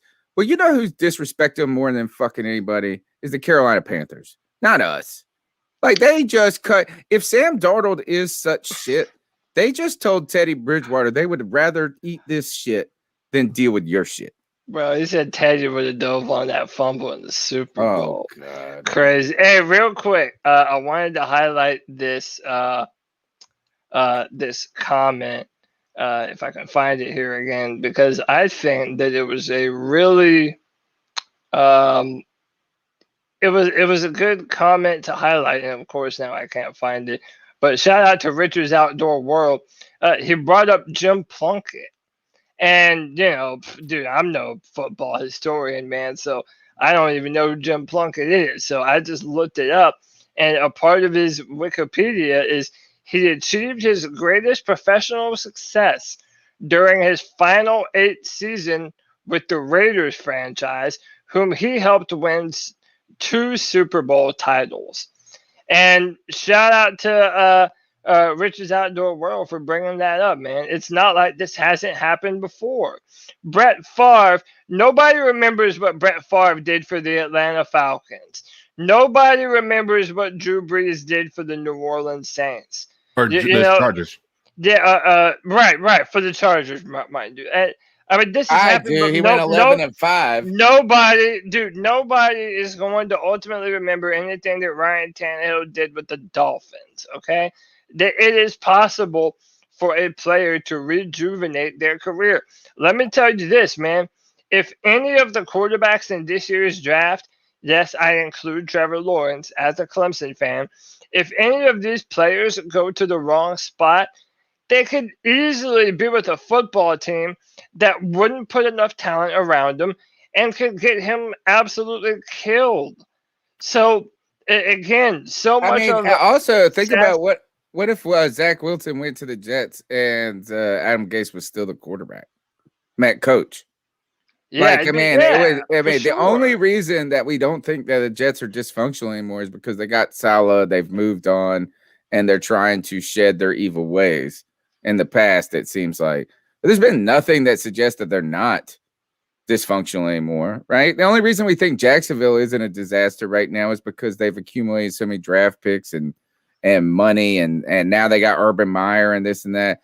But there are teams that we, is anybody starting to think all of a sudden the Detroit Lions are going to be good this year? No. No. And you put a top quarterback there.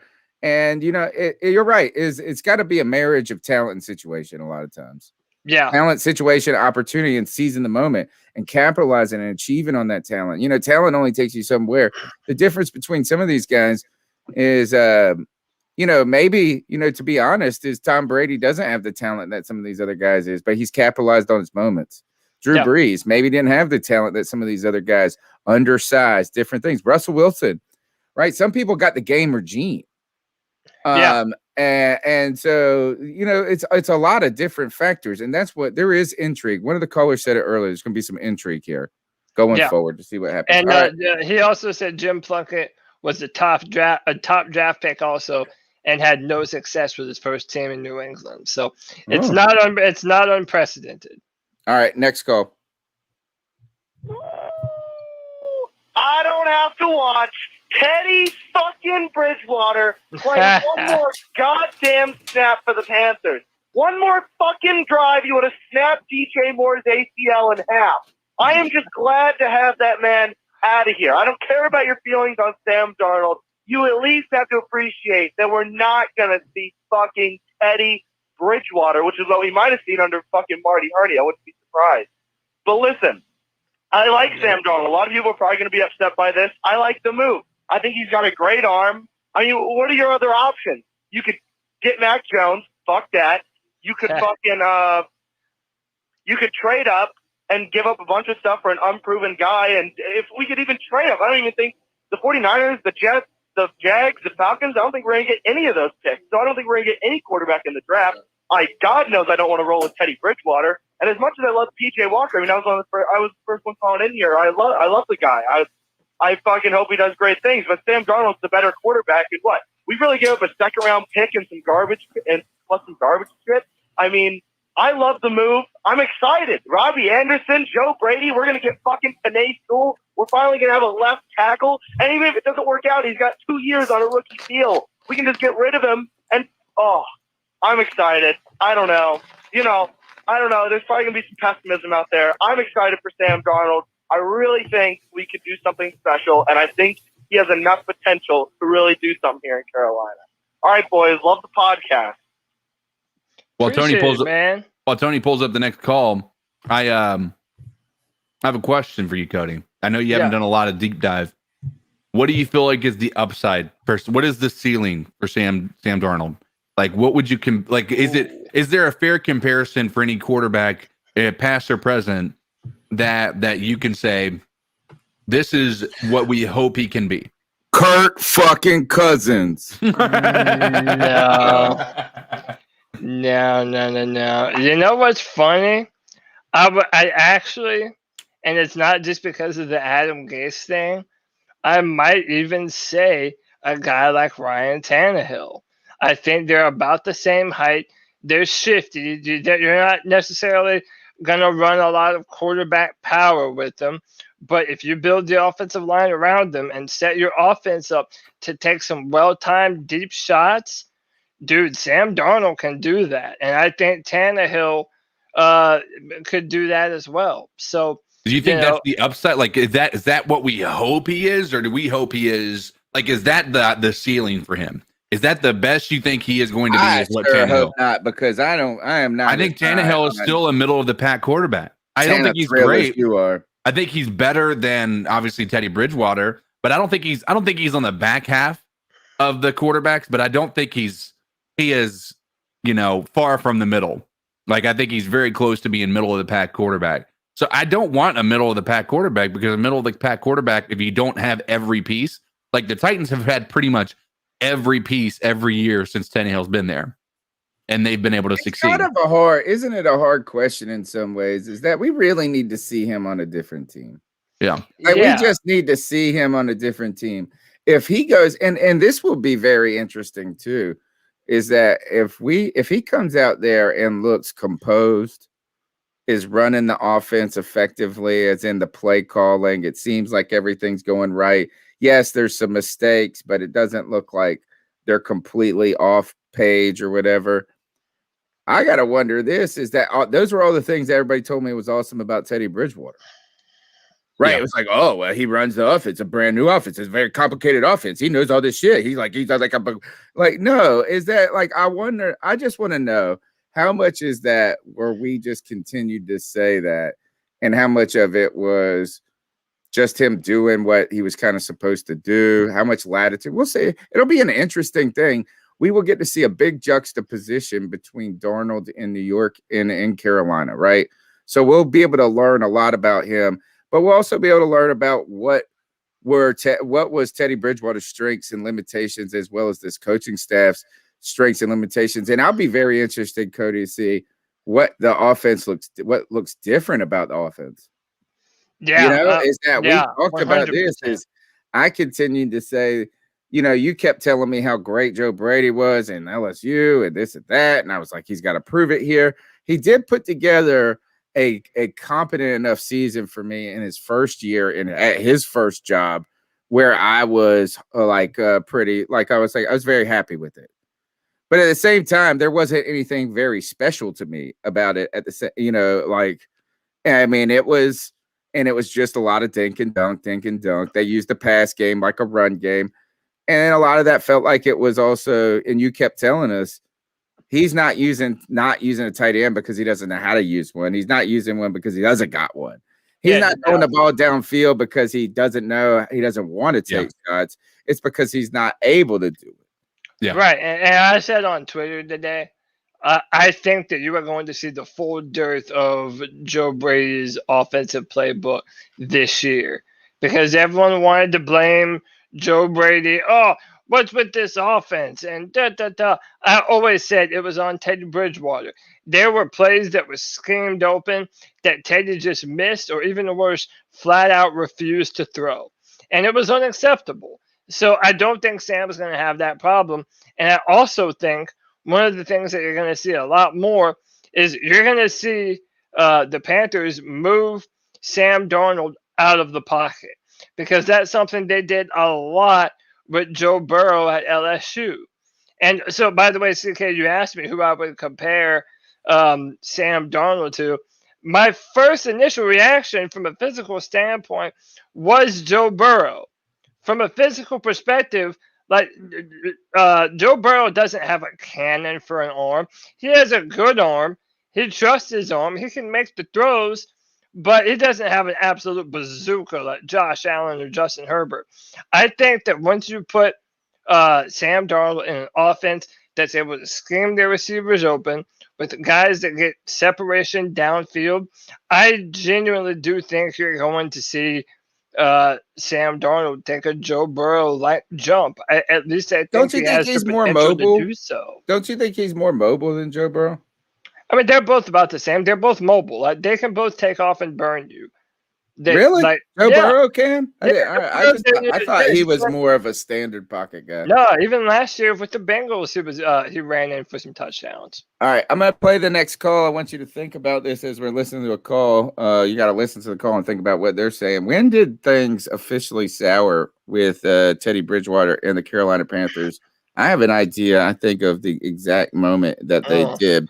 Yeah. All right, next call. Hey, what's up, guys? My name is Chase Ebert from High Point, North Carolina. What's up, Chase? I'm a long-time listener for the last couple of years, and it's my first time calling in. Just never find the time to. But, just want to talk about everything going on. I'm actually personally really pumped about the Sam Darnold thing and the trade. I think it was a steal, especially if it ends up working out and he's our quarterback. He's only 23. He's younger than Joe Burrow, and he's the same age as Mac Jones. And I just think long story short, it gives us options. And, our coaching staff is known for turning around young talent and getting the potential out of them. But, that's besides the point. My question is, sitting at 8, obviously where tackle and corner are our number one needs, and knowing how loaded both positions are in this draft class, would it be, say whether you like Sewell or Slater better or Surtain or J.C. Horn better, would it be better for us taking the number one tackle at 8 and then getting a corner in the second, or would it be better getting our number one corner at 8 and getting a tackle in the second? I think there's a bigger gap between the first round corners and the second round corners than there is the first round tackles and the second round tackles. I'm sorry if that all sounds confusing, but, personally, I think if Sewell and Surtain are sitting on the board at 8, you got to go Sewell. But I wouldn't be upset if we went Surtain at 8 to get our number one lockdown corner to pair with Dante. And then in the second, get one of those second round guys at tackle. Because I think it'd be easier to mold a tackle than it would a number one lockdown corner. Maybe I'm wrong, but Let me know what you guys think. Love the podcast. Keep it up. It's on you, Cody. Oh, he's actually a mid-message. My mic was muted. My bad. So yeah, listen, I even had this thought today, right? Penei Sewell. I love the dude. I've watched a bunch of interviews with him, seen some stuff about his background. He is a physical freak, dude. The Panthers are a better football team with Penei Sewell on it. There is no doubt in my mind. But I did think about this today, man. Okay, you're the Chargers, right? They just drafted Justin Herbert. Justin Herbert and Penei Sewell played together. The Chargers are also looking for a bookend left tackle. I wonder, man, if Penei Sewell fell down to number 8, if the Chargers would be willing to give us maybe a first-round pick next year and a fourth-round pick next year to recoup that fourth, for them to move up for Penei Sewell. Maybe the Panthers slide back to 13, pick up J.C. Horn, cornerback out of South Carolina. Maybe Patrick Surtain falls that far. And then maybe in the second round, you could go for a guy like Alex Leatherwood or Liam Eichenberg or Samuel Cosme. That there are options that we have available to us. So especially if it's for the right price, and if we're not moving too far down, yeah, I would love to trade back, even if it's just a few spaces to pick up another blue chip player. I think that would be awesome. I have some reservations about picking a corner so high, and not that, like, for me, it's like it's just so, there's been so many that everybody tells me is going to be freaking awesome. And it's similar to quarterbacks. Like, if you went back and looked at the cornerbacks drafted in the top 10 over the last decade or whatever, I wonder how many of them turned out to be really good. I mean, Patrick Peterson was awesome and he was great. I'm trying to think of some of these other guys worthy top 10 picks. And I just feel like there's so much pressure put on a corner as a rookie.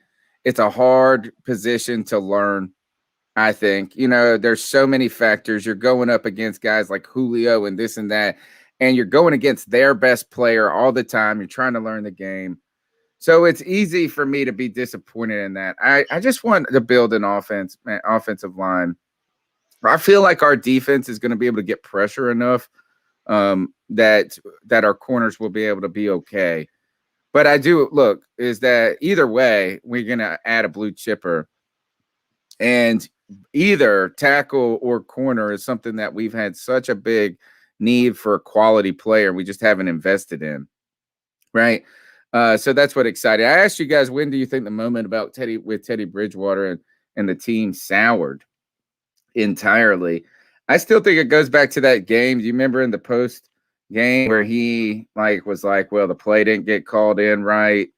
And then I think that was the one where he fumbled the ball on the 4th on the goal line in that game. He also missed Teddy at the end. It might have been the Vikings game. I don't know if it was the Viking game, but it was that one where he called out the play calling, and he took zero. It was late. Yeah, it was late getting in. He took zero responsibility, and then the next day he trotted out there. He got an earful from the coaches. I think it was at that moment Matt Rule and all of them said, "We've defended your ass. We made a mistake. Now we're no longer defending you." All right, let's keep. Well, wait, are you asking us when our moment was? Yeah. So, CK, when did you think the moment was?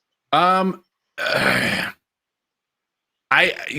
the best answer I could give, would be that. If I were going to be trying to give you a different answer, it would be after the third game of the ball being in his hand and him not able to pull through and get the game winning drive completed. Yeah. Ooh, I got another one. I think the honest answer is that it's a combination of a bunch of different moments. But if I'm just being honest, like the first thing that pops out in my mind is that play where he damn near snapped DJ Moore's ACL in half. That's the same one. The same game and then he blamed it on everything afterwards. He took zero zero responsibility, zero. And then in one of those post-game press conferences, he was acting like, yeah, I didn't do anything to lose the job. I'm entitled to be the starter. Like, the job was just his. Like there's nothing that could happen to him in that job.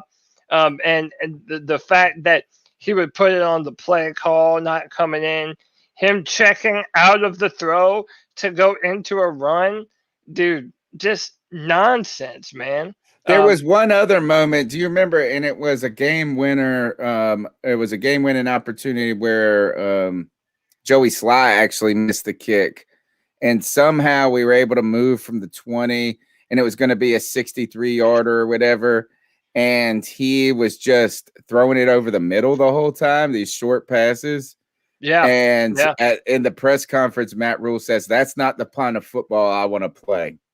I was like, oh. Yeah. Yeah. That's all right. Let's keep going. What's up, guys? It's Chase Ebert from High Point again calling. Hey, Ebert, what's up? You know, I think my biggest thing is you know, I'm not saying we're going to suck this year because I'm an optimistic fan, and I think Sam Darnold's going to be awesome. I think he's equivalent to drafting one of these rookies, honestly. I mean, he basically spent 6 years in college, and then we just drafted him at 23 years old. But he'll be back. And boring off season and suck ass, or would you rather have an eventful and exciting off season and suck ass? Pick your poison. Yeah, he's basically saying, hey, if we might end up sucking ass anyway, at least we've had an off season where the Panthers have been in the talks. We've been in the Deshaun Watson trade now, or in talks about it. Now we actually traded for Sam Darnold. Yeah, the Panthers have really been spoken in this free agency period more than I can ever remember the Panthers ever being talked about, to be frank. All right, here we go. What up, Panther Nation? It's Jason from Colorado. I'm so excited to be calling, to be talking to everybody. I'm filled with hope and joy that is the prospect of the draft and this next season. After just checking that final box, I mean, I'm happy to be seeing Teddy Bridgewater go.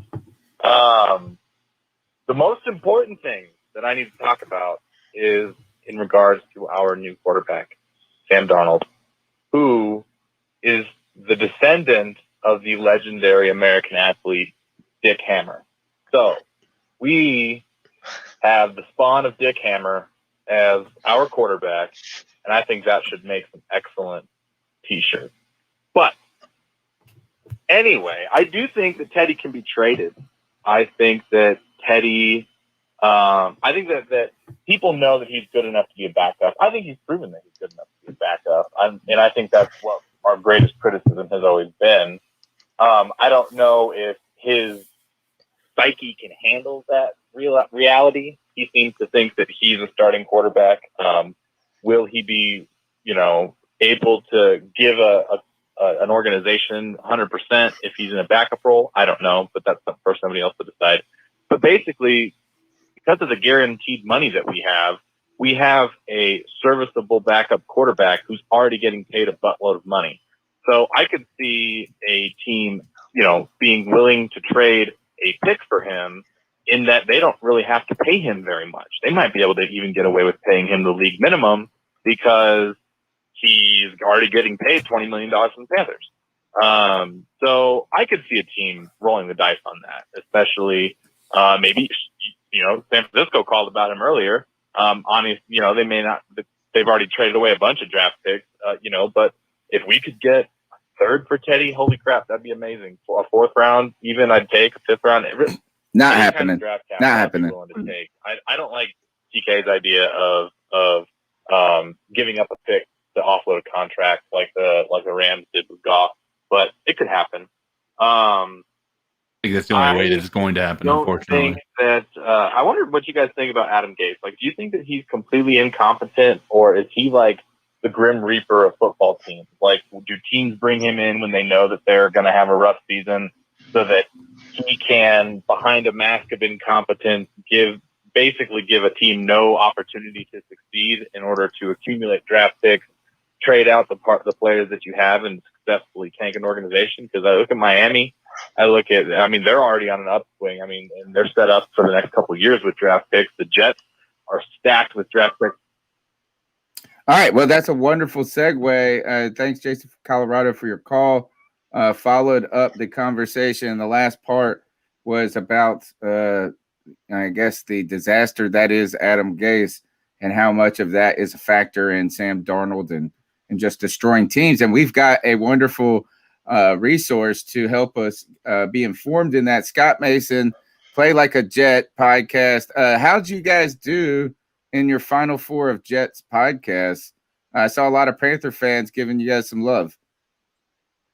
Thank you for that, Tony. Yeah, we lost in the finals. I mean, in fairness, we lost to one of the Jet podcasts is co-hosted by Connor Rogers, who does a lot of draft stuff. So I'm pretty sure that a lot of the votes were people that are draft fans that have never listened to these shows. So I knew there was no way that we could win that one. But we ended up coming in second, and I appreciate all the Panthers fans who helped us out in the voting. That's a big accomplishment, though, and you guys have been pounding the pavement. You said 3 years straight daily? Yeah, I don't know how I do it. 7 days a week, haven't missed a show. That's awesome. Also, congrats. One other thing I heard, your read for mybookie.ag from overtime is the one they use for the whole network. Did you know that? Is that right? Yeah. I was like, hey, that's Scott. I was like, damn, that's Scott reading that. All right. We traded you guys a 6th this year, a 2nd and a 4th for Sam Darnold, who was on the outs. It was the writing was on the wall that he wasn't going to be with the Jets anymore. We have quibbled and debated about the cost of this among Panther fans. Some Panther fans are low on it, but a lot of us are optimistic about a new page, a new leaf, a new opportunity for him. And really, the excitement for us is that it just alleviates some pressure for us in the draft, is because there was so much pressure on us to get a quarterback in the draft. And this, if we get one, so be it. If we don't, we can kind of punt the situation with still believing there's some opportunity going forward with a young player with a chip on his shoulder, trying to make a new name for himself. So tell us, what are we getting with Sam Darnold? I know that you did not want to bring him back, and I think that's part just because the situation was untenable for me. That's what I'm thinking. But tell us, what are we getting in Sam Darnold? How bad is he, and can he be good? So, here's what I'll say. The good is that Sam Darnold has tremendous ability. He can make incredible throws on the run, off platform, and you've seen the best of him in spurts during plays, the occasional game. The problem is he's incredibly erratic, and a lot of the weaknesses that he had coming in the league either never got fixed or got worse. His footwork is terrible, and I don't just mean when the play breaks down. In a clean pocket, his footwork is terrible. Intermediate passing, he needs a lot of work. His deep ball is erratic. So there's some stuff to like there, but I think what it really comes down to is when you watched his tape in 2020 specifically, there were a ton of times where you would see open receivers, and like legit open, and there'd be maybe more than one. There could be 2 or 3 open receivers. I remember there was one play we were looking at. My friend Michael Manny had charted every single play that Darnold did because he's a maniac. And there was one play specifically that I remember where if you freeze frame it, he had 3 open receivers, and instead of throwing to one of them, he ended up getting sacked behind the line of scrimmage. So there was a lot of that. And the problem is, you don't know how much of this falls on Gase, how much of this falls on the organization for not surrounding him with talent, and how much of this falls on Darnold himself. Because the other thing is, while he spent 3 years being a well below average quarterback, The question, of course, becomes, can he be turned into a lot more than that? We've never really seen a guy go from as bad as he's been to what everybody expected him to be. People cite Ryan Tannehill, but Tannehill was more of a, let's say, 15th to 18th best quarterback. Like, he was like sort of middle of the pack type of guy and took a step up. Darnold would have to go from being one of the worst in the league to being one of the best in the league for him to live up to expectations. I think it's possible that I think when he was coming in the league, what I said was his downside could be a more athletic, more mobile Vinny Testaverde, and that might be where he's headed, which isn't the worst thing in the world. I mean, Vinny wasn't a terrible quarterback. He just was, a bit of a journeyman, and he can make some incredible plays. But then, of course, there'd be times where you'd be like, what was he looking at? What was he throwing? So I think what this comes down to is, from what I understand, Matt Rule loved Darnold, and he was a big part of the reason why Rule almost took the job here in 2019 before they ended up saddling Darnold with Gase. The irony of it is they didn't hire Rule, or talks broke down because Rule wanted his own guy as offensive coordinator, and the organization wasn't comfortable with who Rule had picked, which was, I think he was a quarterbacks coach somewhere at the time, and they wanted a more established offensive coordinator. They ended up hiring Gase as the head coach, and we saw what happened. So the question is, how much of this is Darnold? How much of this is the other guys? And can it be fixed? And like I said, especially this year, he just looked completely lost out there. I mean, just horrible. Couldn't see receivers, didn't throw to wide open receivers, took too many sacks, terrible turnovers. I mean, the first 2 years, you at least saw pockets of what you thought he could be. This year, other than that one Braxton Berrios throw that they keep showing over and over again, it was few and far between. So I think what this comes down to is Rule clearly still believes in him, and obviously Joe Brady must also. And what I've been saying, and I know Damian Woody said this as well, if Joe Brady can take Darnold and get him anywhere near where he was expected to be when the Jets drafted him, he's going to be a head coach in 2022, and the Panthers will look like geniuses because they got a 24-year-old quarterback who ended up becoming, even if Darnold becomes a solid to good starter for what they gave up, not bad. So that's really what it comes down to for me. Can you take a guy who was this bad, take the tools that that he has, and fix him, or is he too far gone now? Is he too shell-shocked from the 38 starts that he's had that were mostly poor? I'm going to turn the mic over to the guys. My question before that is, what did you guys ask of Sam Darnold, though? Did you and I haven't watched the Jets as closely, but the idea is that a quarterback comes in at the top 3, right, to a bad team, then gets a new coach that's bad. The whole organization seemed just a mess. Everybody tells us the offensive line was atrocious, and was still atrocious given the fact that you got an awesome tackle last year in the draft. Not a lot of talent at receiver. I'm not trying to make excuses, but what did you ask of Darnold in those 3 years as a quarterback for the team? Well, that was sort of what I was getting at before. That's what the question is here. It's how much of this is Darnold just not being as good as we thought, or how much of this is he didn't have enough surrounding talent, he got bad coaching, and so on and so forth, because there's two schools of thought here, right? One school of thought is, how good is any quarterback, especially a young quarterback coming in the league, going to be if he is surrounded by a bad offensive line? Although this past year it was better, but still not great. And if he doesn't have, top-notch weapons around him. Now, the funny thing is, the best receiver that he had, or the one that he probably put up the best numbers with, is the guy that you guys have now in Robbie Anderson. So that'll be interesting. But I think that really is the question is, we all know the Jets did him no favors, right?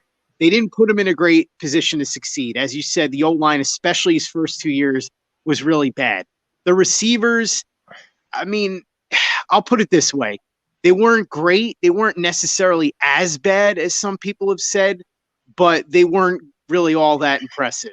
We didn't have a great running game, and to be fair, part of that is because of the offensive line. Le'Veon Bell never got going behind there, and really nobody did during Darnold's time. So you put all that together, and we all know what a disaster Gase was. Gase ran a terrible offense for Darnold. So all of that plays in, and that's why I think that so many teams were interested. From what we heard, up to 8 teams had called the Jets. That's a quarter of the league. So there were certainly decision makers and coaches and stuff who looked at this and said, I could get something out of this guy. Look at how poorly he was coached. Look at how poorly he was surrounded. But again, we come back to, if he was really as good as we were expecting him to be, even if that stuff around him was bad, he wouldn't have been this bad, right? Like he was statistically the 33rd worst quarterback in the league in 2020. So that's really the question. Plus also there's the issue of the regression his third year. Can he be pulled back from that? That's really where you're at right now, is you have to figure that out. And again, I think Rule and I think that Brady are betting that they can fix him, and that all the stuff that we saw, especially the last 4 games of his rookie year and everything that everybody loved about him coming into the league, that they can still get that out of him. And look, I don't think it's a terrible gamble on their part, because realistically, even with picking up the 5th-year option, so it's basically a 2-year, $24 million deal.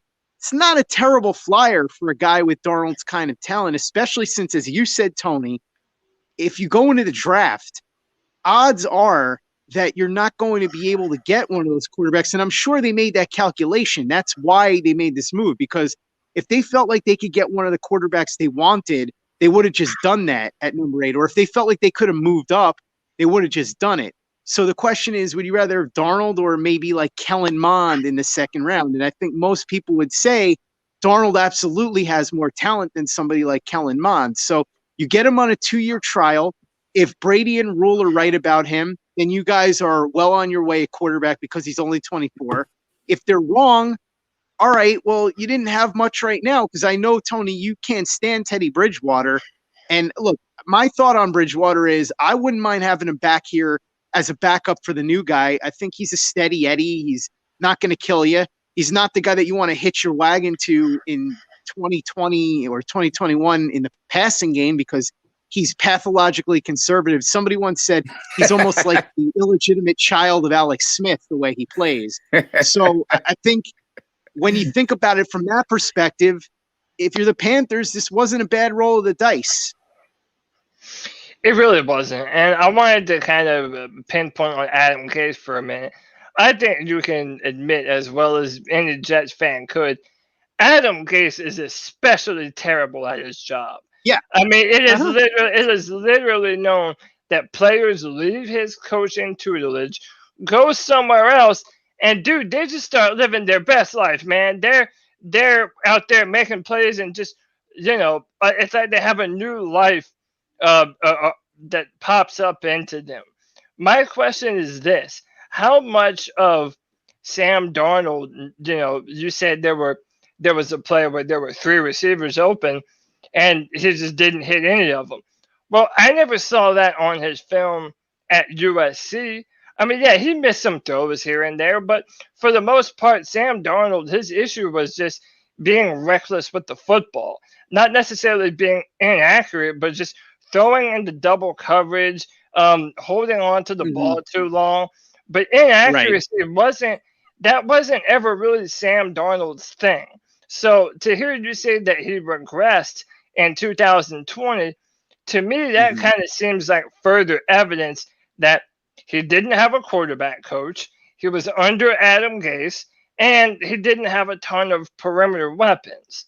So with that said, do you think there's some truth that Sam Darnold just never felt confident, never felt comfortable, and he was even playing below his means in that final year up there in New York?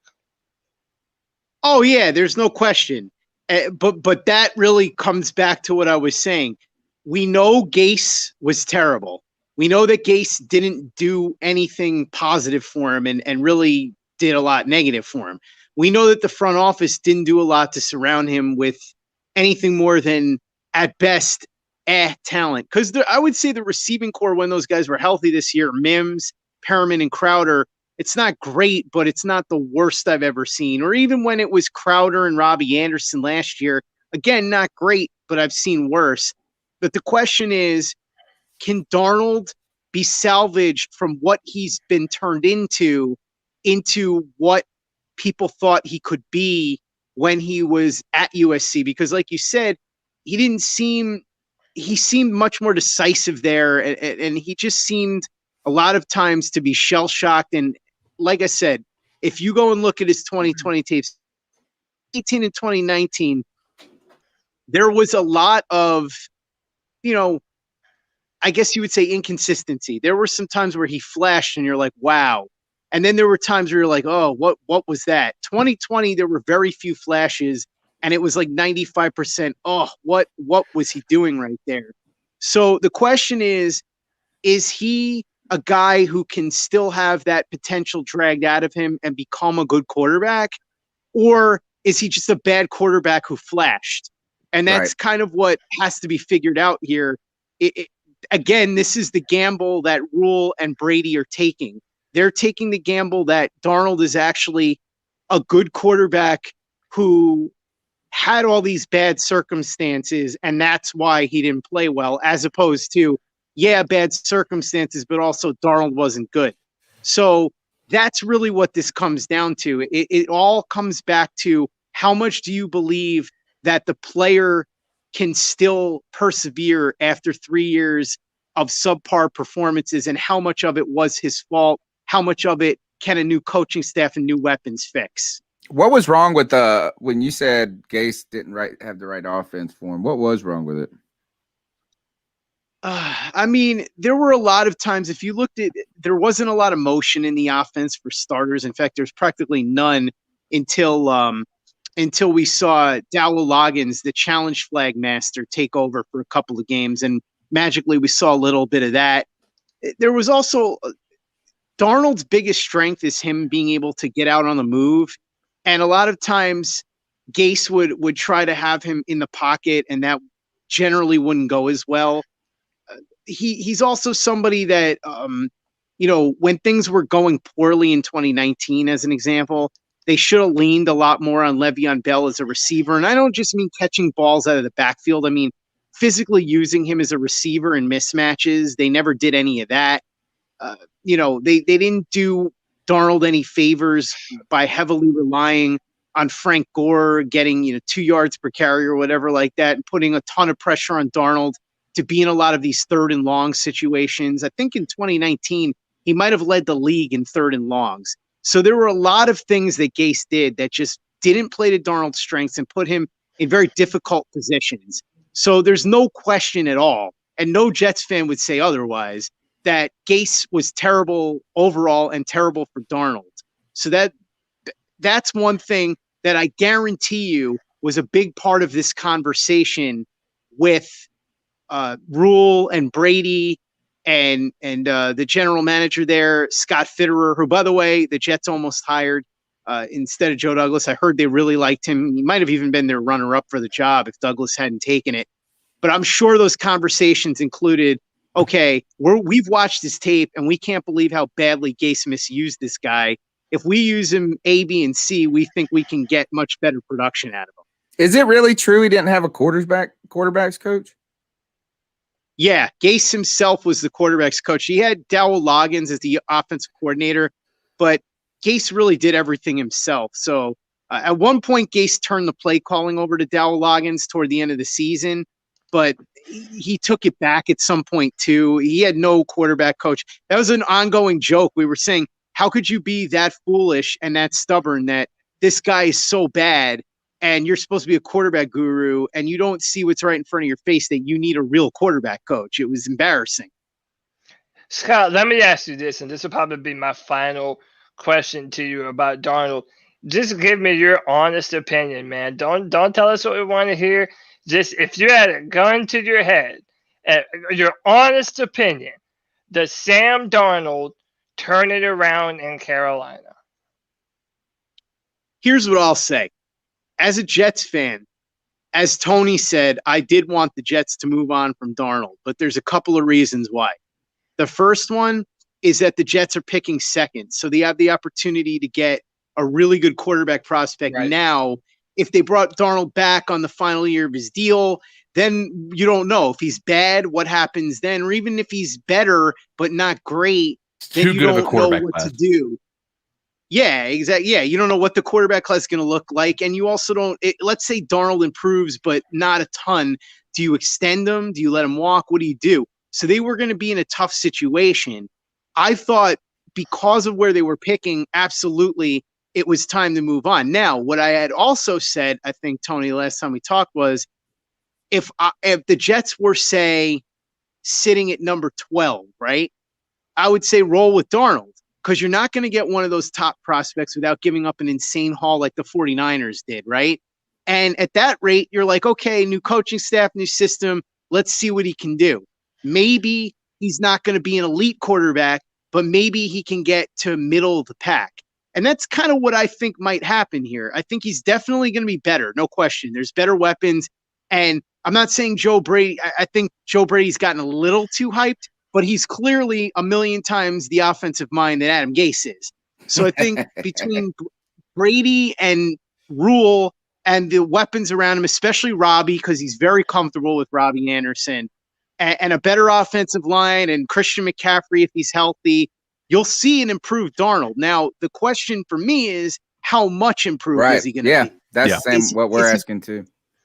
Right. And so I think that if it's possible that he could, I think I heard Dan Hansis from the Around the NFL podcast say that he could be a plus version of Andy Dalton in his prime, which I don't think is terrible. I think Andy Dalton was a solid quarterback in his prime. If Darnold could be a more athletic, more a better out of structure type of quarterback than Dalton out of the pocket, especially for what the Panthers gave up, that's not terrible for a guy at 24 years old. So if I were to bet, I would say he's not going to ever get to where we all thought he would be. Like a lot of us thought he could be a top 10 or even top 5 quarterback.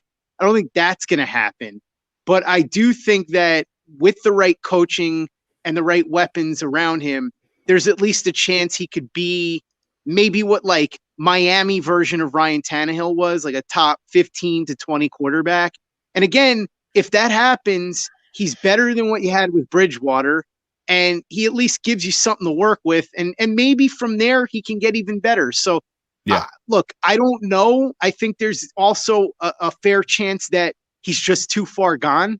There's absolutely, because if you watch his 2020 film, there's some stuff you see on there and you're like, ooh, Gase didn't tell him to not throw to a wide open receiver 15 yards down the field and instead spin away and take a 2-yard sack. Like that's not on Adam Gase at that point. So there's a lot of concerning stuff, and he very well could just be suffering from David Carr syndrome or whatever.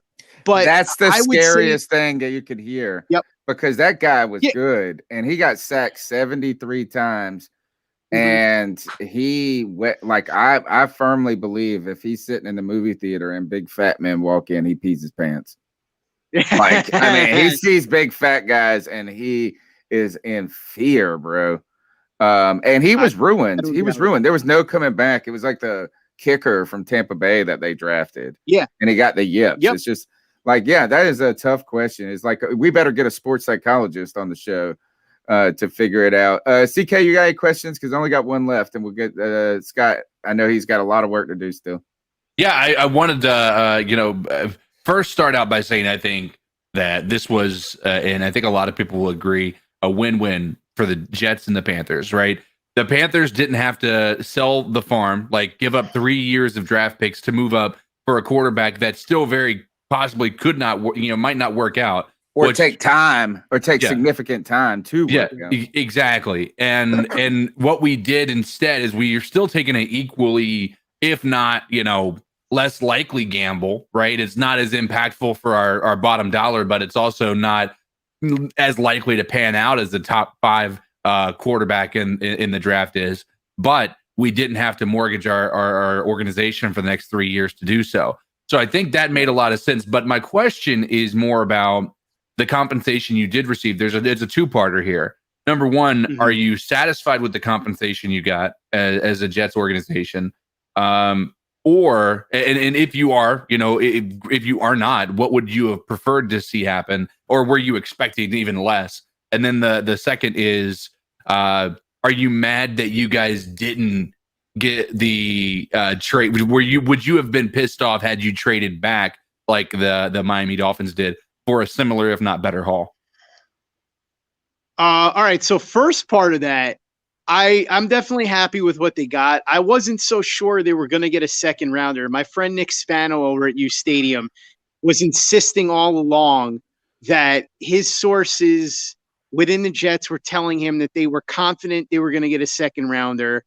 And I thought after the 49ers made that move, because we had heard the 49ers were the most aggressive team with Darnold, that ship probably sailed and that maybe they were going to get a third round pick.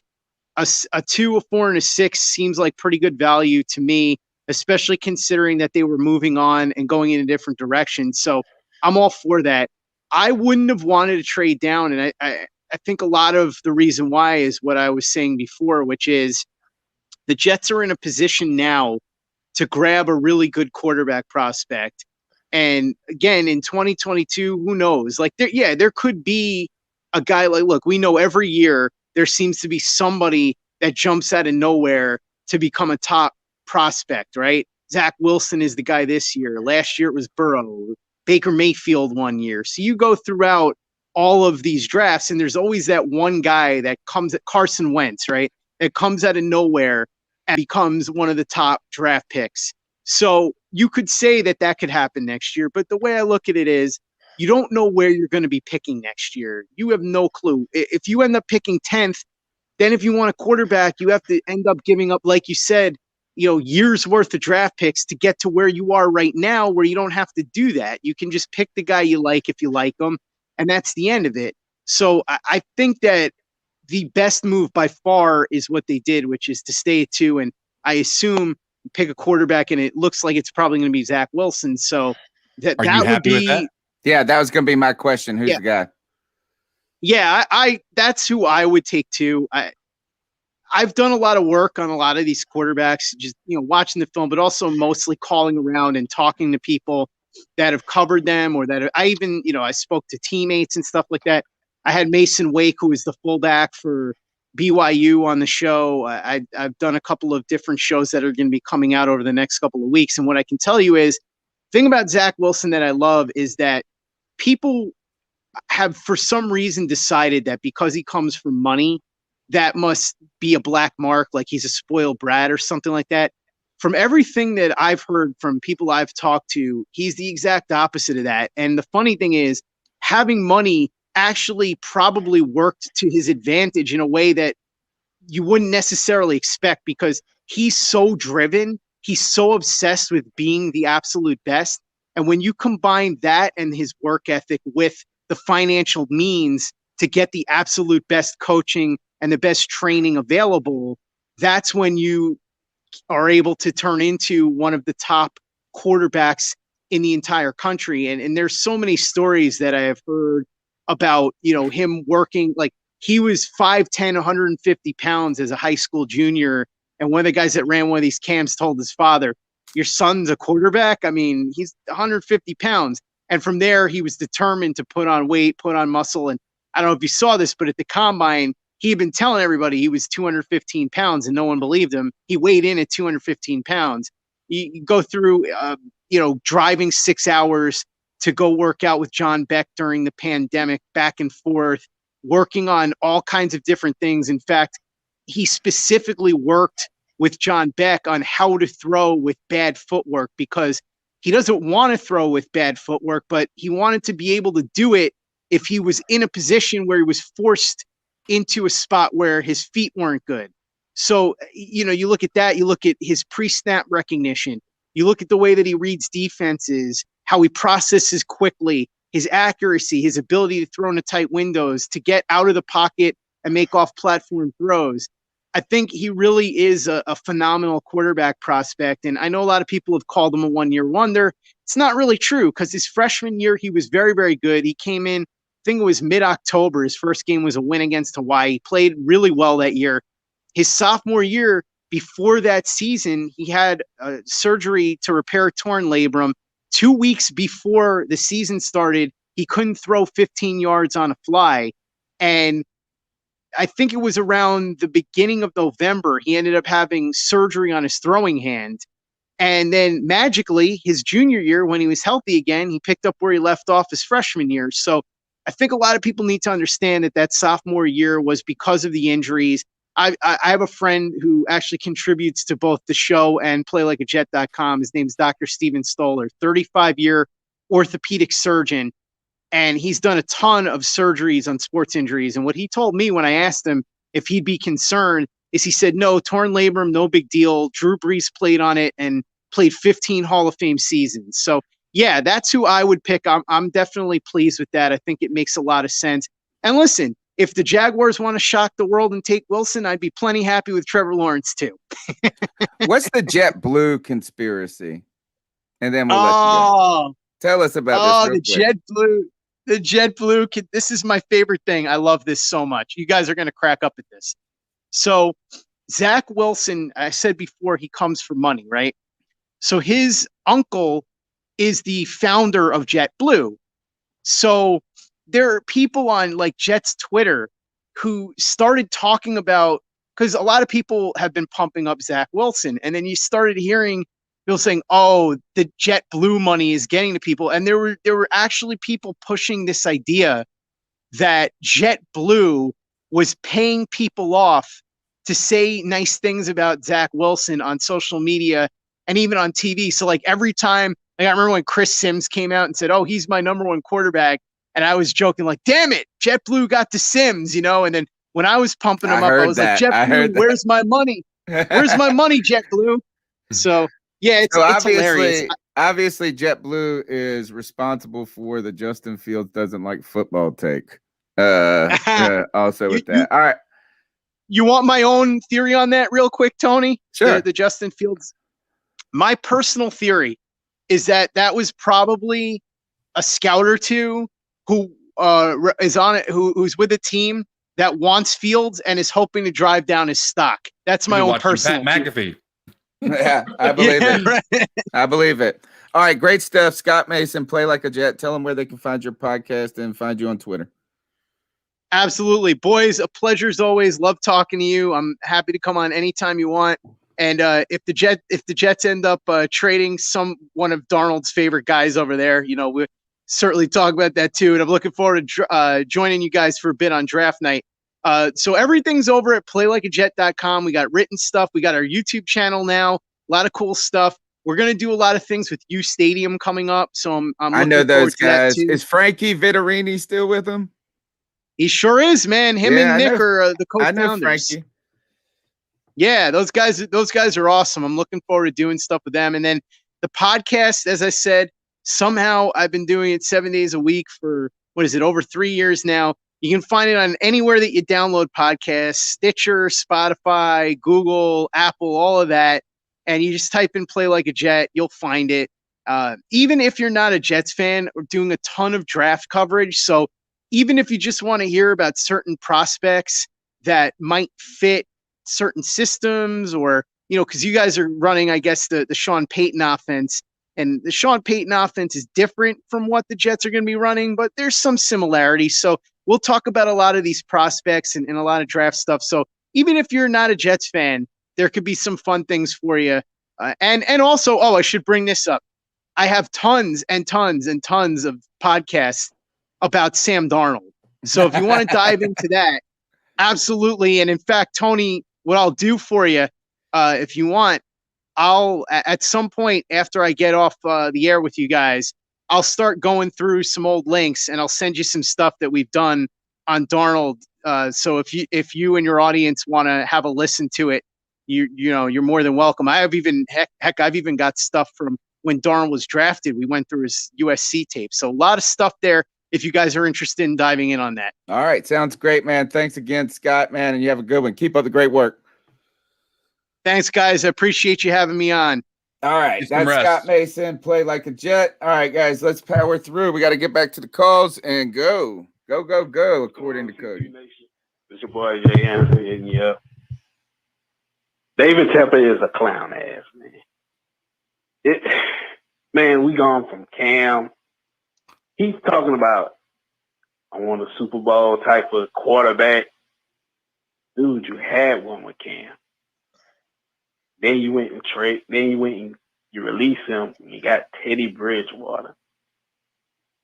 And now Sam Darnold. I just not a believer in Sam Darnold. Sam Darnold has not shown me anything since college. And I know a lot of people was like, he was great in his first year starting. But man, if you look at that second year, he was not that dude. He was a turnover machine. Once everybody started doing film on him and figuring out him, he was not that dude. I don't see the glory in him. I don't see nothing. And everybody want to say that he went to the Jets. Adam Gates slowed him down, blaming on Adam Gates. And I'm not saying Adam Gates is a great coach or nothing like that. But, man, if you that good of a quarterback, you can overcome a bad coach. I have seen players like that. We had a guy like Cam Newton who overcome a bad OC in Mike Shula. Mike Shula was terrible at OC. I ain't care if he had the number one. We all know when the Panthers, was the number one offense. We all know it was because of Cam, not Shula. I don't know. Shula was good that year. Play calling was so predictable and stuff like that. When Cam had Rob and North Camden. It didn't matter what OC had. Cam and flowing. Yeah. I don't see Sam Darnold as that dude, man. And I heard some people saying like, hey, they probably still get a quarterback. I still think it's dumb. It might be, it might be a backup plan if just in case they don't get Lance or Fields and stuff like that. Still, like, you did, David Tepper, he did dumb from the get-go. It's like the only good decision he had since being in Arizona was on the other side of this, not the football side of this. I appreciate the call, Jay Anderson, man. I do want to, I got to say is that, boy, Scott took the wind out of our sails. The calls are trying to dampen the hope springs eternal attitude. But they bring up a lot of good points, and those points aren't fair. Cody, I'll ask you this but right before we move on to the next question, if this works out, it's brilliant, right? Yeah. Yeah. If this fails, though, this is 2 consecutive failures under the Matt Rule regime when it comes to quarterbacks and misplays potentially. What then do we take away after that, I guess? Does he get a pass because it's 2 different GMs? I don't think so. I think that it's starting to be a pattern then. Yeah. Listen, he doesn't have a very long leash. And I said this yesterday. I think that's part of what benefits us is that Sam Darnold has to know all the criticism that people have of him. Like in today's world, you don't just stay away from all the hot takes on not even just on Twitter, but on TV as well. From all the news shows of all the analysts just trashing you. If this is able to pan out for us, it might be one of the best trades in NFL history. That's on the highest end, but that's if he is able to really, really hit his potential. If not, then he doesn't have a very short leash here. So, I don't know, man. We'll see how it pans out, but I think him having a chip on his shoulder bodes well for Panthers fans because he's coming in here with something to prove. Yep. All right, next call. Hey guys, this is John from PA, long-time listener, first-time caller. Love the show. Big fan of what you guys do. Really appreciate it. I wanted to give my take on, the big news of the day and the week, the backup defensive backs we just signed today. But obviously on the Darnold trade. So I think it was a good move for them. I think it was a relatively low risk. I think we can, debate on whether a second round next year is too much, but ultimately it pales in comparison to what it would cost to trade up in the draft to either go up to 3 when that was a possibility or go up to 5. So I think it's pretty low risk, and it'll be hopefully a high payoff. If we can surround him with an offensive line, and he's already got way better weapons than he did in New York. So we'll see how that pans out. But I'm curious to see too what we do in the draft now. I think this obviously gives us the luxury to sit at 8 and just see what happens. I think I'm of the mindset that if Fields or Lance is there at 8, I think we should still take them. I think it's not the worst case if we have two good quarterbacks in training camp. I'd get rid of him. I'd get rid of Bridgewater. I'm not counting him in that category. But I think that wouldn't be the problem. And I think that kind of, gives us a backstop. If Darnold's not the answer in 2 years, we're in the same place we are now. So I think if Fields or Lance is there at 8, we still got to grab them, let them compete, and hopefully one of them works out. I think if that's the case, then, we got to build up the offensive line in the second and third rounds for sure. Give them some support. With that being said, I don't think they're going to be there. So I think the next best option is to take, hopefully Penei Sewell. I think he's the best line prospect in the draft. Maybe Rashawn Slater if he's not available, or Kyle Pitts. And, if none of those guys are there, I'd be happy to, trade down and accumulate some draft capital. So, I think the risk is that if Darnold doesn't pan out, then, we're in the same situation. So that's why I'd still be willing to, take a quarterback and see what happens. But, love you guys. Keep pounding. As Jim Rome would say, rack 'em. Great introduction to the podcast. I got to just agree with all the points, and particularly one that has to do with picking a quarterback at 8 if it's still there. If it's there, this is why this move was necessary. If it's there, we get to take it. If it's not there, we don't have to force it. Cody, what's this big shout out to Can You See My Armpit? $5 love bomb. He also says this: I threw 18 TDs. This is a cool question. Please do this for me like once a month. Can you see my armpit? I like this. I threw 18 TDs, 12 interceptions my first year as a starter, 28 touchdowns, 14 interceptions my second, and 23 and 12 picks my third. Who am I? I just wrote Cam Newton because I didn't know who else to write. Does anybody have any guesses? And who is it?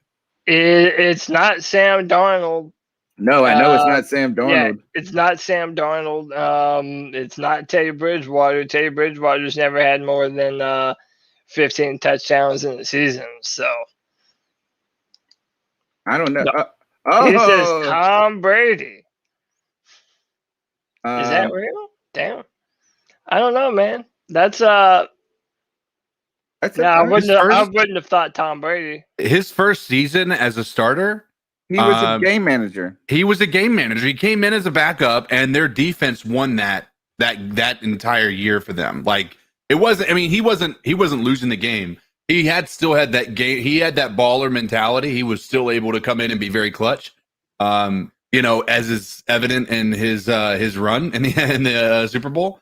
But Tom Brady. I mean, he's still like he didn't have incredible figures. And then once that confidence was building up, you started to see something change for him. So yeah, it's actually pretty interesting. All right, let's go to the next call. I'm sitting here listening to the impromptu show yesterday. Uh-oh. And Tony, I know stuff happened with the computer and all that, but it sounds like you are on a grammar course, homeboy. I mean, you got like 20/20 vision on your camera. You like 4K on your camera, but then it sounds like you're talking into an old shoe or something. I don't know. But hey, I've been watching a lot of news on the Teddy Bridgewater deal. Sam Darnold, and it's saying that this is all the analysts that I've seen, I've heard this more than one news outlet, more than one news person. They're saying it's a win. Jets gotta, and unless it comes to Teddy Bridgewater, then they're like, he lost. Teddy lost. So, I mean, win for the Jets that they got out of that contract. Win for the Panthers because they're getting rid of Teddy, and win for Darnold because he's getting a fair shake at the NFL thing. I mean, we've seen it time and time again. Like you guys are talking, Adam Gase. I mean, was Peyton really knew what he was talking about when he endorsed Adam Gase? I don't know. It seems to be like people go on and have better careers. And the big thing I'm seeing is the temperature of all this is optimism. You see all these Panther players, and Robbie, you see all the fan base. Everybody's optimistic. I've not seen too many people excited.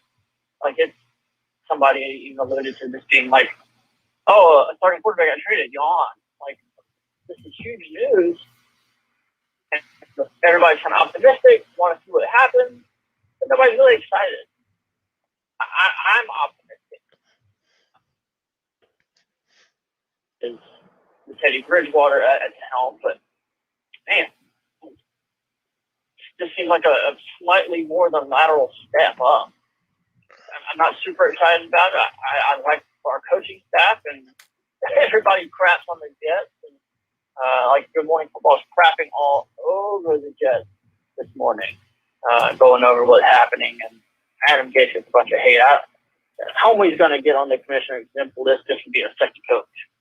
But I'm sure it's going to be the only thing talked about tonight. But those are my thoughts. Thank you. All right, thanks for your call. Can you see my armpit says my point with the super chat systems make players until players can make themselves better? That's a great point. You know, as Tom Brady wasn't Tom Brady to start. He had a winning type of gene, but he was put on in a remarkable situation, right? Like when it comes to that Super Bowl team that beat the Panthers, he wasn't.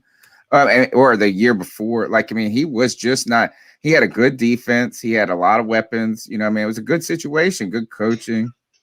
And to the caller about I'm sorry about the audio. I wasn't even using my computer. I was having to try to use my phone as the conduit, and that's what it was. All right. Let me just check this chat real quick. All right. Next call. By the way, that's why I'm playing these calls through my telephone right now, and I'm locked up in my wife's former bedroom. Look, her name's on the wall. Still. First thing I want to touch on is you guys brought up the whole Deshaun Watson thing last week, the whole legal thing, and that sort of thing. Okay? Now, granted, charges are it's officially being investigated, whatever. As someone who's been through the legal process, not for sexual assault, for some other thing that I'm not going to go into, okay, everyone around you who doesn't believe you believes the other person and then in turn drops you like a sack of potatoes, okay? On top of that, in today's day and age, you are basically guilty until proven innocent. Gone are the days where you are innocent until proven guilty. Welcome to social media. That's a good point. At the end of the day, yes, you are looked at like you are guilty until you prove your innocence. All right? I forget everything that was said last week, but judging by my own personal case that I had gone through, granted 6 years ago at this point, I basically had to plead for my innocence, even though there was enough facts already on the table to prove that I was innocent. So just wanted to throw that out there, okay? And on top of that, things don't have to necessarily add up for someone to be found guilty. It's all in how everything is presented, okay, and how basically everybody's feeling that day. As messed up as it sounds, that's the world that we live in. And I just want to throw that out there. Now, last year with Ron Rivera, or 2 years ago at this point, one of our biggest gripes with him was the fact that he went for the veterans more than he went for the rookies, or he stuck with the veterans in that sort of. I kind of have the same gripe about the new coaching staff. Okay, because the whole last season last year, we were dealing with Teddy dumpster water. Okay, and he was absolutely terrible. Yet we had two other quarterbacks on our roster, and they even felt the need to say that PJ had the best arm on the team last year. I really feel like with a losing record and with no hope, we really should have played some of our other talent on our roster. Okay, let me know what you guys think, because that is an issue that it's biting us in the ass right now with where we don't know who we got. So, love the show, guys. Keep going. I think the complicated part about last year is that there was a moment in the middle where we were starting to get some momentum. And, like we broke the losing streak, and all of a sudden it thought, man, maybe this team's a little bit better than we were giving credit for. We're actually in the hunt. And they didn't want to tank. They didn't want to tank. Yeah, but there was, and we were critical. A lot of us, and you included, Nick, were critical about that. Is like, why aren't we looking at other options when we know what we got here? Just another shout out for you, brother, is check out the podcast called Serial Season 3 of Serial. And they do a close watch of the Cleveland justice system. It's one of the best podcasts I've ever listened to, and you will you will be justified and validated in what you said in very many ways on that podcast and by that podcast. Thanks, Nick, for your call. Let's keep going. Let me say right before we do, I want to say one thing, because this kind of got lost. Tony, can you hear me? Atlanta over Carolina. 36 seconds to go. 36 from the Atlanta 19. Darnold back to pass. Here comes the pressure. Darnold steps to his right. He steps up in the pocket. Throws it. It's caught at the 11. Dan Arnold makes a defender miss. 10-5 touchdown. Dan Arnold. Darnold to Arnold touchdown. Darnold to Arnold with 11 seconds to go. And think of America goes wild. Hey guys, it's Chuck from Elizabeth City. What's up, Chuck? That's what we can look forward to this year. Hey, all I right. think that would be awesome. The real good thing I think happened with this trade is, we didn't really lose a lot of assets. I really feel if we can somehow manage to eat part of Teddy's salary, get him shipped somewhere, we pick up a mid-round pick that can kind of take care of the fourth-round pick. We're only losing the sixth this year. It's really not a big deal. I know the second-round pick is a big deal, but if we can improve this team through this draft, build the trenches in the secondary, come away with a few good players, I think we're set to do well. Now, does that mean we're going to make the playoffs? No. But I definitely think we can be on the plus side of 9 wins or more. Realistically, we could be. Darnold's a young quarterback. I think he got a raw deal. Anything has got to be better than the 0-8 we saw with Teddy. And I realize all those games weren't on Teddy. We had a kicker who missed some important kicks. But I really do feel that we can really do so well. And we could come away from this draft building the left tackle, 1 or 2 guards, get your safety, get your cornerback, maybe find another receiver for depth. I think we're going to be doing okay, guys. So just want to get your take on that. Thanks. Yeah, I think it's a good point, and that building through the draft, this allows us to build a team the right way. If there is a right way, but without having to force the issue. And I like that the team has come out and said that they're open to taking quarterback still if it's there. Yeah. Listen, I said that this gives us the opportunity to do a lot of different things with that number 1 pick. By the way, I wanted to say something from the call 2 calls ago, and this kind of got lost in the conversation that we originally had about Deshaun Watson. So I wanted to make sure that I clarified this. Like, I wasn't trying to say that if Deshaun Watson was guilty, whatever, we should just not, look both ways, or not look at it twice and just never mind it and move on. And it is what it is. He'll play again. Like, no, if any of that stuff is true about Deshaun, he clearly has some issues, and CK even said he has a kink, like a real fetish going on with massage therapists, and I definitely don't condone any of those actions. The only point that I was trying to make that night is that the precedent had sort of been set amongst other players who have done bad things before, who basically came back to play NFL football, and that Deshaun is definitely guilty until proven innocent.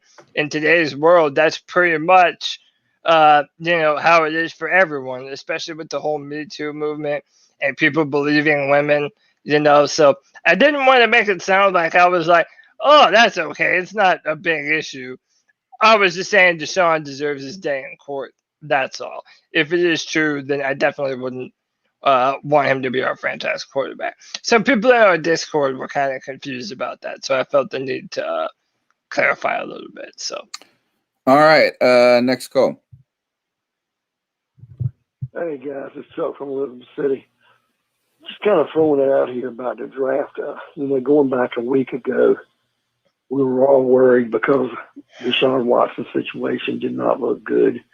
And of course, we lost out on Matt Stafford. And then it looked like the 49ers trading up to the 3 spot. Like, man, we got to trade up. We got to trade the future or we're doomed. The Darnold thing, and this is not saying that Darnold's going to be an excellent quarterback. I think there's hope. There's a ceiling there. He is young. I think the fortunate thing for us is that he had a terrible coach, no quarterback help, no quarterback coach, and a lousy organization who did not surround him with good weapons. And his line wasn't too bad, but at times it was pretty crappy until the last year here where they've been trying to develop some talent on that line. But I want to kind of throw it out here because now we're in a situation where the draft could play out in our favor. I definitely know that the quarterbacks are going in the first 3 picks. Atlanta's either going to trade that pick. They could take a quarterback. If they trade the pick, somebody taking 4 is taking a quarterback. Or they could take Kyle Pitts. If they take a quarterback, and let's say between Cincinnati, Miami, and Detroit, one of those 3 will take a lineman. We really got to hope Cincy takes a receiver. Miami might take they might take a receiver. We can end up having Sewell as a first option, second option Slater. So we're going to walk away with a great left tackle. If both of them are gone, what if we get the quarterback? What if Trey Lance is there? Or what if we trade that pick if Lance is there and we don't want to develop him and we get an extra first rounder because we trade down a few spots and still get a player of extreme value, whether it be a corner or another lineman or something of that nature that we could use, or a linebacker. Okay, if those are going and Pitts isn't there, then maybe we take the first defensive player off the board. Could be Surtain. I think we're sitting in a pretty good spot. Whether we trade down, accumulate more picks, we end up grooming a backup quarterback for the long run, or we end up getting one of these offensive linemen or Surtain, which will answer the secondary issue. But I really feel like we. All right, great stuff, Chuck. Let's keep rolling through. Here's Kevin from Charleston. Hey, it's Kevin from Charleston again. All right, enough about Sam Darnold. The real question is, what are we doing in the draft? Are we getting the tackles? Or are we getting Pitts? Or are we going to trade back? Maybe a corner? I don't know. You tell me. Peace. Cody, I'll let you take this. You're on mute. Yeah, right now, if I'm the Carolina Panthers, if Trey Lance or Justin Fields don't fall to us, which I would still take them in that event and let them sit behind Sam Darnold or try and beat him out for the job. If one of those 2 guys are not there, yeah, I'm taking Penei Sewell or Rashawn Slater. Also wouldn't be mad at Surtain or J.C. Horn, and I kind of think Kyle Pitts will be gone. But if he is there, we definitely need another tight end with the receiving talent of Kyle Pitts. Not much of a blocker, but dude, at this point, it doesn't matter. Everyone sees what kind of weapon that guy is. But I would say QB still first, depending on the guy there, then left tackle, then cornerback in that order. Build that wall. We need offensive linemen. That's what we need. All right, next call. What it do, C3? It's your boy Mike, aka Supreme Leader. What's up, bro? Hope you guys are having a fantastic Tuesday. I am. Let me just take this time out to congratulate y'all on y'all 2,000 subscribers. Appreciate you, man. Big achievement. I'm glad to be a part of it. Thank you, brother. You know, since I found you guys, you know, it's been all love. You know, I ride or die for the Carolina Panthers, so it's You're in the right spot, great homie. to be a part of the longest running Panther podcast My man. of the world. That's true. Yeah. In the world. I just want to talk about one thing because I know y'all talked about Sam Darnold and what we're going to do in the draft already. So let me just state this. I commend you, Tony, for finally wanting Kyle Pitts. You know, I would joke with you all the time about taking the tight end in the first round and all that.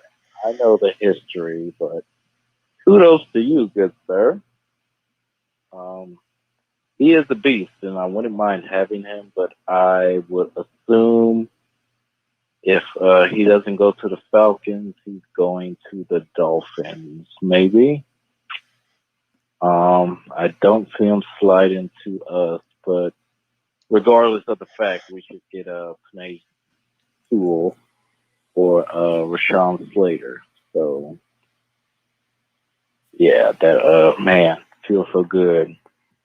We got a promising young quarterback in his early years, and we're not strapped for anything in the draft. We can just sit back and just take what we need. So it feels good. All right, so I got cut off last time. Here's my best Panther growl.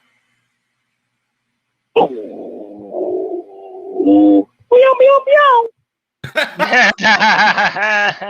Thanks, Supreme Leader, man. We appreciate you. We're glad to have you part of the fam.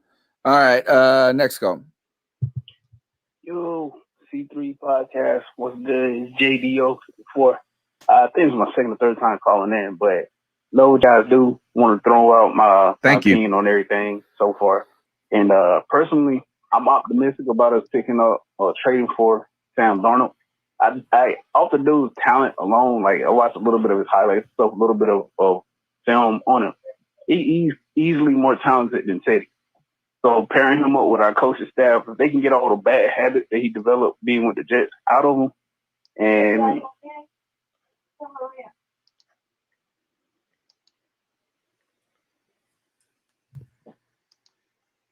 What happened? Is he still going? Oh, he got cut off. All right. Let's see. Yo, C3 podcast, this is JDO 54. I just got cut off the last time. I don't know what happened. But what I was trying to say was I'm optimistic about us trading for Sam. I think he can be like I think he can be coached up.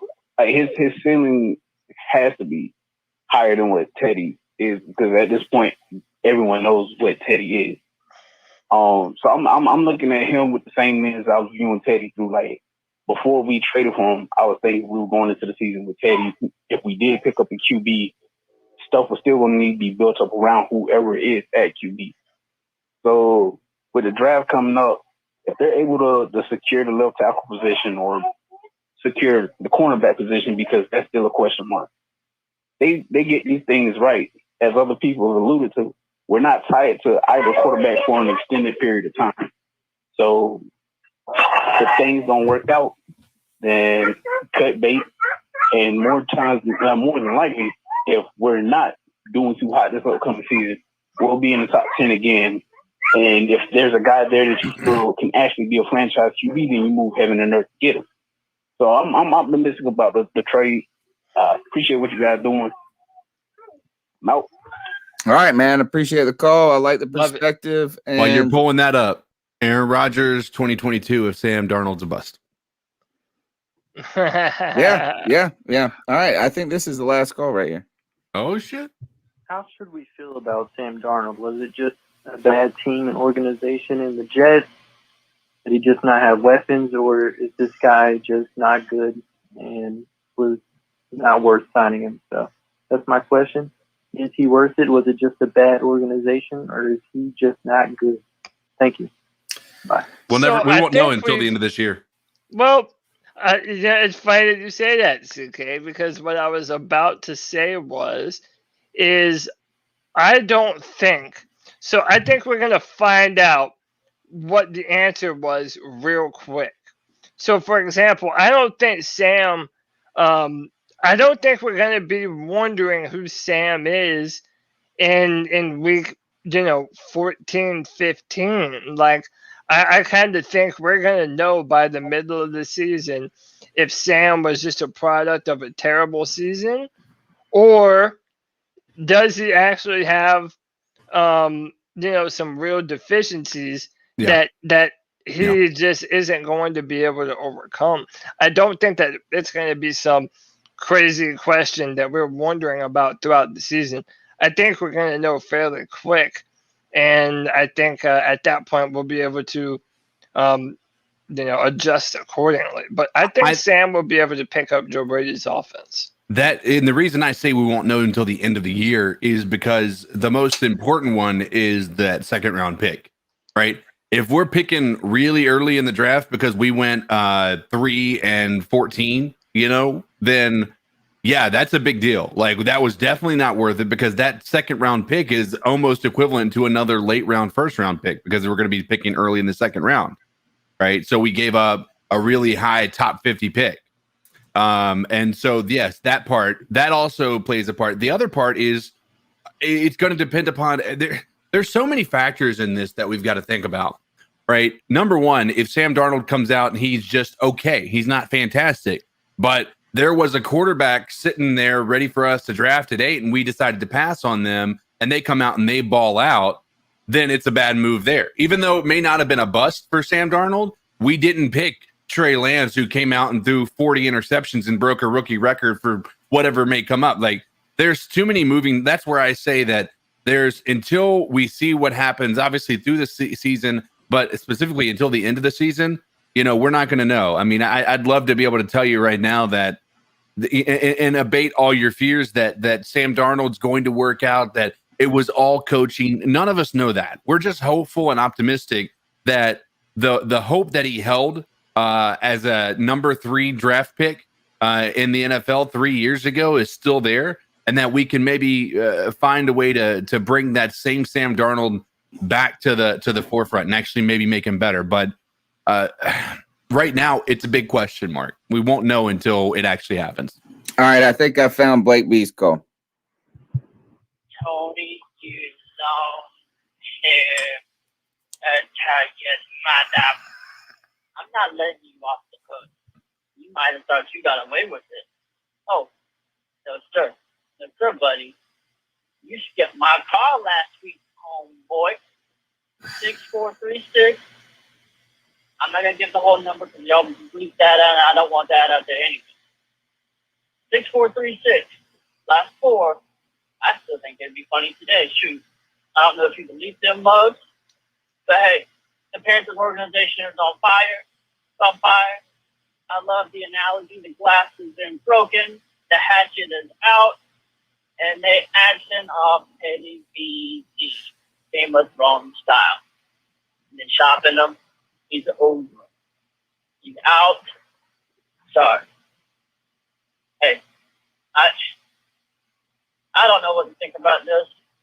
I don't know if we throw the bag or take the bag. Excuse me, if we take the bag if somebody offers it up at number 8, trade down. I mean, I love being able to build that wall. I mean, I don't think Sewell's going to be there, but maybe I think homeboy's named Slater, number 2, which is still named. I don't know if that's going to be available, but and that bag is awful tempting. my office is fun. So, I'm not calling you and tell you my Goodbye. All right, Blake Bettis. We love you, bro. Thanks for your contributions, not only in the call, but in the Discord chat and all, just the support you've given us. And it's wonderful to have such a rich community that we've been building. All right. I hope that was the call we were referring to. And that really, we're going to wrap it up with that. We're going to do our ice up picks and get out of here. What I'll do is we'll kind of reconvene throughout the week, maybe put together some smaller things.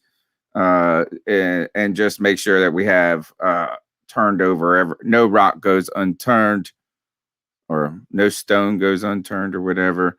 So we're going to keep putting up content throughout the week. Watch for Cody Lashney's film reviews. I know he's going to be watching some Sam Darnold stuff.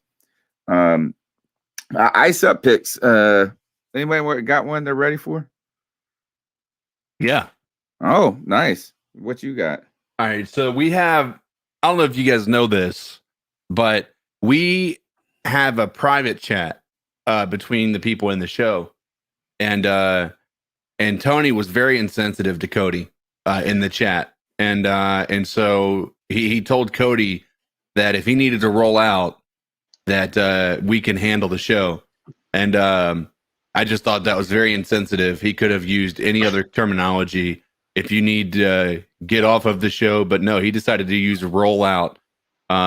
So Tony, ice up for being non-politically correct, my dude. I thought we were friends, Tony Dunn. What the hell? Could have said walk out. Just walk out then. Dude, you know what? Just for that, I'm going to kick your ass, bro. Somebody tell me if Blake B is still in the chat. I hope he didn't run off. He done dipped out, bro. He said, "I'm not even gonna stick around for this. You missed my call. I'm done, bro." Bro, he in and out, No. Oh, Blake man. Bettis is in and out, bro. By the way, Evangelista says ice up code Dizzle can never happen that good ice up. All right, what you got? So listen, like this is so I can go a few different ways with this. I'll just say this. The All-Star game was canceled. I believe it was the MLB All-Star game from Cobb County because of this new voter suppression law that was passed in Georgia. So as a response, as a retaliation, the MLB said we are no longer bringing our All-Star game to Atlanta. We're not bringing the All-Star game there.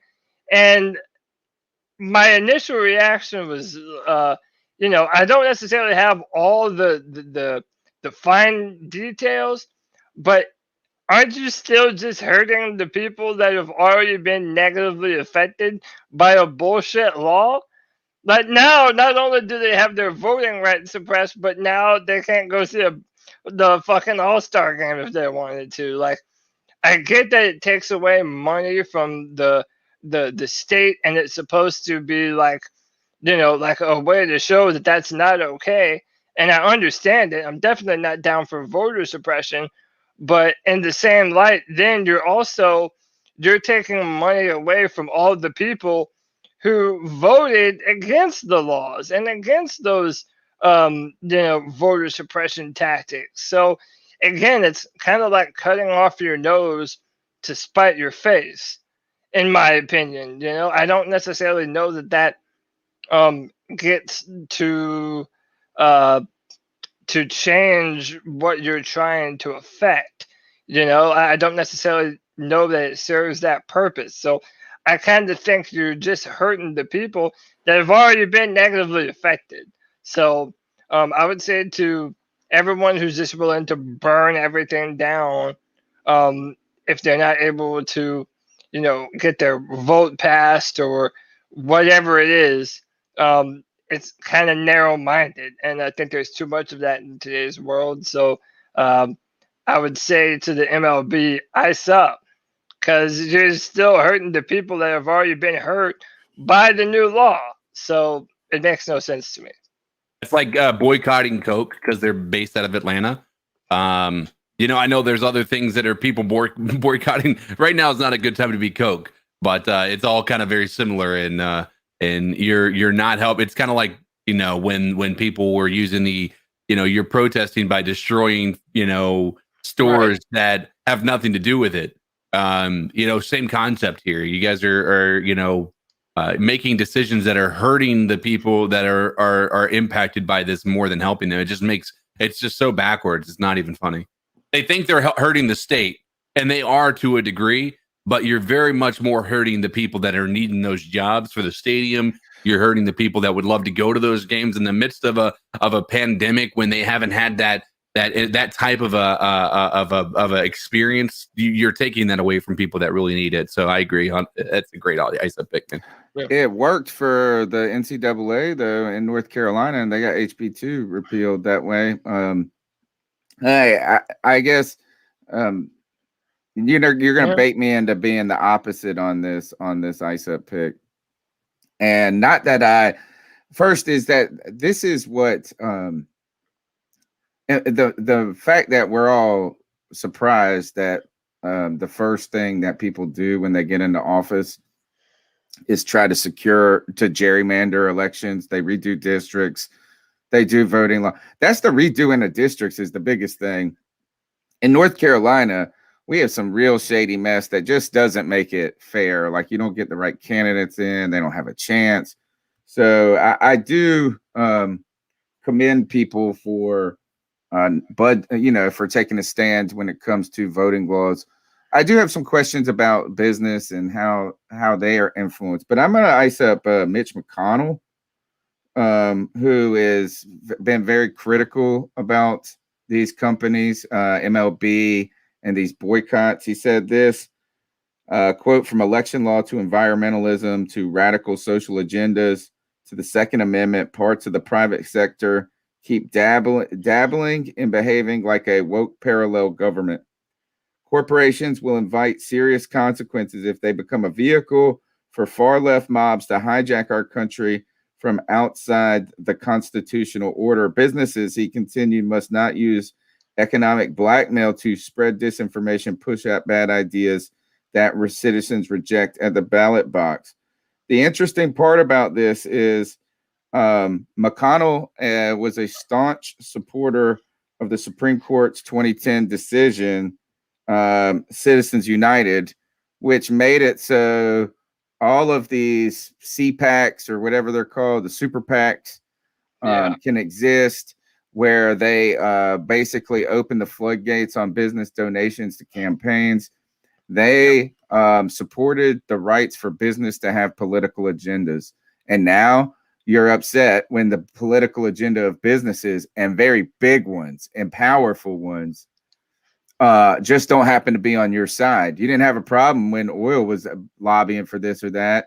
You didn't have a problem when these other businesses were on your woke ass rights. So, you get what you get. You asked for this, and now it just turns out that these super companies are run by people that don't look and act like you often. And they're not from Georgia, and they're not from Kentucky. They're from leftist ass California or wherever. So, do I think we overreact and we can't I think if anything, this should show us that these are some of the dangers of allowing businesses to be, so influential in a democratic society. But at the same time, you know what? It's their right. If it's really that messed up, then MLB is going to take a hit for this.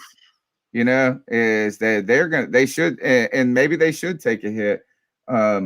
I think that this is far less concerning about them boycotting things than the more concerning part is businesses and lobbying and how they are so influential in the political system all the time, everywhere.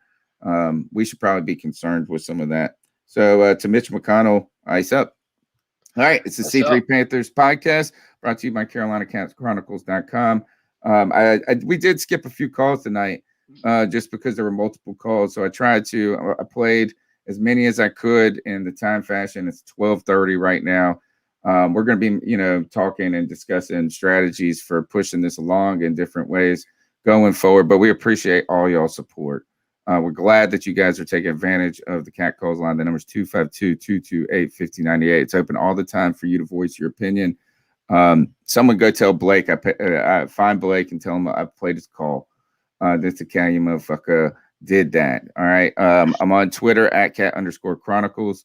On top of that, you can find my work at carolinacatchronicles.com every Tuesday, and follow Cody's film sessions. Go ahead, Cody. How can they find you? Yeah, you can find me on Twitter at CodyLac, CodyLac. This Thursday, because of Easter, our draft got pushed back a little bit. On drafttech.com, I really love the picks that I was able to make this mock go around. So check out drafttech.com. I'm the Panthers analyst. I write first and second round comments for the Carolina Panthers on drafttech.com. And keep your eyes peeled to the channel. I'm going to be going live. I'm trying to go live around 5:30 every Monday, Wednesday, and Friday. So I'm going to make up and I'm going to do a film session tomorrow. More than likely, it's going to be on Sam Darnold. So hit the notification bell. Make sure you're subscribed. Get all the content that we're going to be pumping out to you. Hey, man, we're at the end of the show, and we still almost have 100 viewers, man. It's insane, man. Dude, that's we got the such a good dedication community. we love. We love you guys. We sincerely mean it, man. We feel like we know so many of you in the chat just from being able to interact with you guys every Tuesday and every time we react. We love doing this. We hope you guys love doing this with us. And, yeah, man, that's it for me. Signing out. Go also people watching the video, listen on the podcast. Go if you haven't checked out our video from yesterday reacting to the trade, just go give it a thumbs up, a share, and boost it, because it's one of those videos that got enough pop that it can take us a little farther. It slowed down, but man, it jumped from 800 views when we were done to 4,000 overnight. Now it started to plateau, so go give it a second boost, give it a round of thumbs up, and get it back in the algorithm. Dizzle Allen, master of all streams. Where can they find you? You can find me on Facebook Gaming, Twitch, Twitter, Instagram, TikTok, all the major social medias. And it's going to be Dizzle Allen. Just be looking for me out there. We're going to make it big. This is going to make it big. I'm going to make it big. Tony, Cody, Greg, we're all going to be there. We're bringing you guys with us. Let's go. Let's do it. All right. Next Tuesday, 9 p.m. Until then, keep pounding.